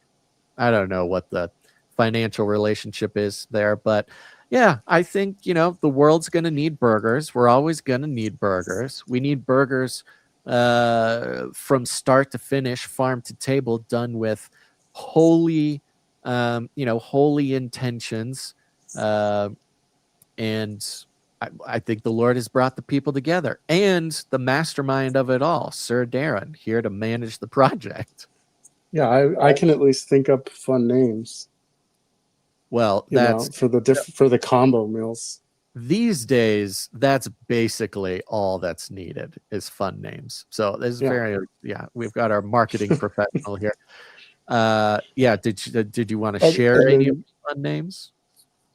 Oh, I don't have it. I just thought, obviously we've got tons of fun names, and then we have to debate though, do we actually employ a flippy arm or not? That's kind of because it is a get, right? It's like but we're then going against a little bit like, well, we did give it our job. So, that's the thing, was we wouldn't be able to afford to pay a human to flip these burgers. It's the only way to keep it profitable is to get the robots in there, Sir Darren. We know this better than everyone. Yeah, exactly. We will need a producer to supervise the robot arms, of course. That's true. So there we go. Supervise the robot arm. Supervise the burgers. I think it's a surefire plan. And then, obviously any other... it just kind of pushes all of us producers to go off grid and start being, what do they call that? Farm to table. Anyway, somebody's got to give y'all a little shove here. Somebody's got to give you a little push off the dock. You got to learn how to swim. Somebody's got to get you off. I'm happy to be that guy. And then we can obviously, for the sort of normie outsider perspective, they love burgers anyway. So we really kind of get them on board with the whole deal too. It's a ministry tool. Yeah, and Sir Ike has the coffee, for the morning rush kind of deal. You're thinking the way that we all need to be thinking around here. Look, somebody can open a Canary Cry burger joint right now if they wanted to. I would support that. If you want to open a Canary Cry burger joint, I support you. Look, you figure it out. You figure out how exactly you want to benefit the show in that case. But I trust that the Holy Spirit will inspire your value for value. And yeah, that's the kingdom economy, baby. Yeah. Well, just really quick, I don't want to talk a lot about this, but I don't know if you saw True Streams Media's video about we're being dehumanized by this, where they were talking about the AI, Is this the most everything. recent one? Yeah, it was like AI, using AI for like this identification and everything that they're pushing now and all I that. haven't watched it yet. No, I So haven't. yeah, it was like talking about how, like the DMV is like using AI to try to, identify people. And if the AI at the DMV couldn't identify you, then people were just kind of like standing around like, I don't know what to do. Huh. And I thought that was funny because, yeah, I had to go a while back to the airport and they had that whole thing with like, stand here, get your photo taken and all this. And I Right. was like, wow, this is really sad because it's like, dude can't look at my photo and on my ID and actually identify it. It's like what it's like the guy working there doesn't realize, oh, you're going to be replaced soon. That's why Yeah. they're doing this. Like you're Right. not going to have a job. Yeah. Yeah. I mean, it's true. And it's happening. I don't know, if somebody in other places, not the United States, there's some other airports I've been where they basically have gotten rid of basically everybody. The the passport thing is automated. The turnstiles are automated. There's basically just like an old lady wearing a vest to just stand there and like make sure something doesn't catch on fire. Like it's happening, baby. And And that reminded me real fast too of I don't know if anyone really goes to Walmart very often, but if you go to Walmart, you can see that when you walk into a Walmart, they have this like, well, at least some of them. I don't know if all of them, but they have these TVs up there that right, immediately as you walk in, there's little boxes will like pop up on your face, and yeah, basically the store will be tracking you through the entire store the whole yeah, time. yeah.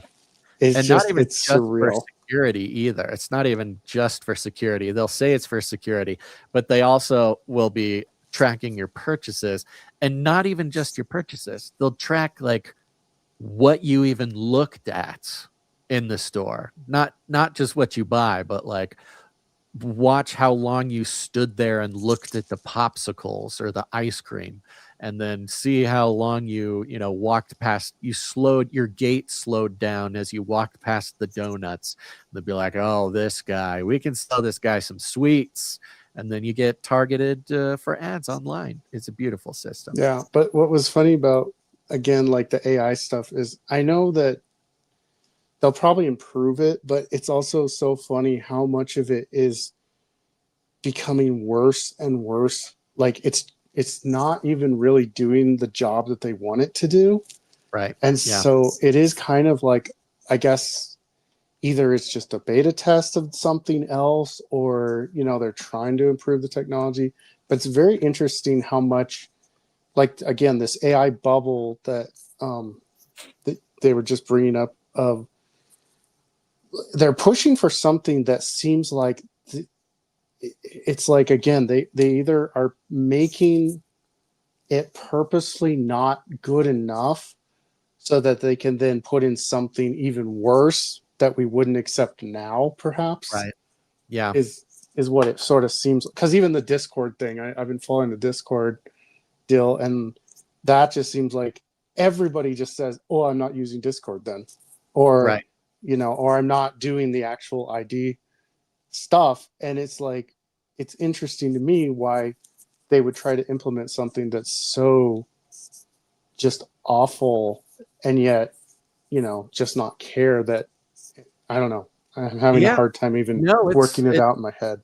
it definitely feels like there's some sort of deception going on here. And that's easy to say, of course, but you're right. A lot of the logic is not quite making sense. There's something else going on. Um, and when it comes, again, the AI bubble and all this kind of stuff, the commercially available AIs are getting worse and worse and worse and less useful. However, all this billions and billions and billions of dollars that the AI companies are trading back and forth. The Mag 7, the stock market is basically entirely constituted by investment in AI. The focus that we've seen sort of quietly for all this funding has been on the AI infrastructure, the data centers, things like this. I think Fox just came out with a report that they found 3,000 of these data centers across the US right now. And a lot of these data centers are going up secretly. There's some that, a small town will band together and make sure the data center doesn't go up. But they're basically secretly putting up these data centers out in the middle of nowhere, like 1,000 miles away from any human contact, just to kind of build it out of the way so nobody really notices. It's that kind of infrastructure hardware that's the really concerning part. Because, yeah, you're right. The AI as it stands now, and there, is, I don't know, not to get into the weeds on the I don't know, the technology part of it, but you read the real sort of analysis of what's happening in that market is that they used to tell us that to make the AI better, if you want it to be better at answering your questions, if you want it to be better at logic, to a regular consumer like us, if we want our ChatGPT to be better, what they need is more data centers, more data centers. We need the hardware. The hardware will make it better. And what we're seeing is there's more hardware that has ever existed, and the LLMs are getting worse and worse. So it's obvious now that we were lied to, that funding and building more data centers would make the LLMs better. But then why are they doing so much hardware? There's something going on in the background that we're not being told. So the other thing that I was thinking, and just as a side to this too, you should look into data centers that are put in the ocean now. Yeah. Like server farm, like that's really interesting because they basically, the infrastructure for like those server farms comes from like oil rigs. So they'll put out all the infrastructure as an oil rig, but then they can sort of piggyback off that oil rig and just put like a server farm down the ocean, and it's like really much more efficient for a lot of what they need. But also the thing that I feel like where AI is actually doing really well, and it's kind of like Trump maybe alluded to this too, was I think it's for the military. I think that we are getting like the little tiny play toys of AI to just kind of play with and like mess around with. But where it's actually working incredibly well is in the military. And they are basically like, no, we are not giving this to the public. Because if I was noticing that, what's his name? I forget his name, but he was on the Sean Ryan show, and he's that guy who invented like that VR headset for the military. And he was talking, they built like this drone, and it runs on AI, but it basically piggybacks off an actual fighter jet with a real pilot. And so it's called quarterbacking. And so it flies with the pilot, and it's a drone. Well, they don't seem to have any issues with those things and say, oh, they're just falling out of the sky. Oh, they're terrible. Oh, we can't even get our AI to work at all. They seem to be like head over heels with that AI technology. Oh, yeah. Yeah, well, again, it's kind of the misdirection of like, ooh, we need our AI to be better at logic. No, you don't. Not the military. They don't need it to be better at logic. They just need it to be able to perform inhuman acts of violence. That's all they really need. They don't need their military AI to be able to correctly draw a strawberry or to add numbers together. The military drones or the robotic soldiers, they're not going to be asked to make a video of Will Smith eating spaghetti. That has nothing to do with it. They are fully working on an entirely different set of needs over there. And one thing we can guarantee is the needs, if the needs of any AI are going to be met, it's the needs of the military AI for sure. Yeah. So anyway, it'll be Baz's fine. Burgers and AI. That's why Whatever. we're just gonna make the burgers. Everything's gonna be fine. Nobody panic. It's all gonna be fine, Sir Darren. I think that's, of course, the message that we're all gonna be taking away from this. Wait, hey, the troops love burgers, I'm sure, right? Somebody's got to eat the burgers. Okay, we If need we have, humans. We need humans because somebody's got to eat the burgers. and then they already are into burgers because vaccinations.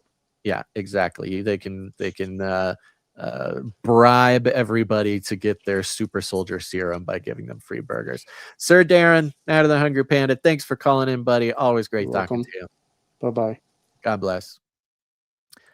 There you go, folks. I don't know if there's anything else left to be said. That's it. We covered it all. What a wide, I think I said this last episode. We had quite the variety of conversations. And you know what? We did it again. Good job, everybody. Good job. Now, here's the thing. I hope you have a wonderful rest of your week. We're going to be back on Monday for some Canary Cry news talk. And of course, remember, we are value for value, which means we can only survive with the participation of our producers. Who is that? It's you. Time, talent, treasure. You know the drill. May the Lord inspire whoever is meant to be inspired to keep this show and the other shows going. Let's get a little bit of feeding the ducks in here. There we go. That feels good. Shout out to the Canary Cry text message alert system. Oops, I'm logged out. I don't think we got too many texts today. I suppose I can check, see if this works. Can I? Big shout out to Rod too. Thanks, Rod, for calling in, hanging out with us. All of our callers, wonderful ladies. You got to call in sometime. Okay, we need to balance it out a little bit. Get our, whatever. Just reviewing. No, looks like okay. Looks like we did it. We did it. We did the show. Good job, everybody. There will be no Canary Cry Clubhouse next week. Apologies. I will be traveling on the Thursday. That is the 26th. It says right here in my calendar, no events. There will be no Canary Cry Clubhouse next week. However, I don't know. You guys do it. You guys do it. You guys put on the show. All right, everybody. Thanks, everybody, for tuning in to this episode of Canary Cry Clubhouse. Make sure to tune in next time. But until then, think outside the cave.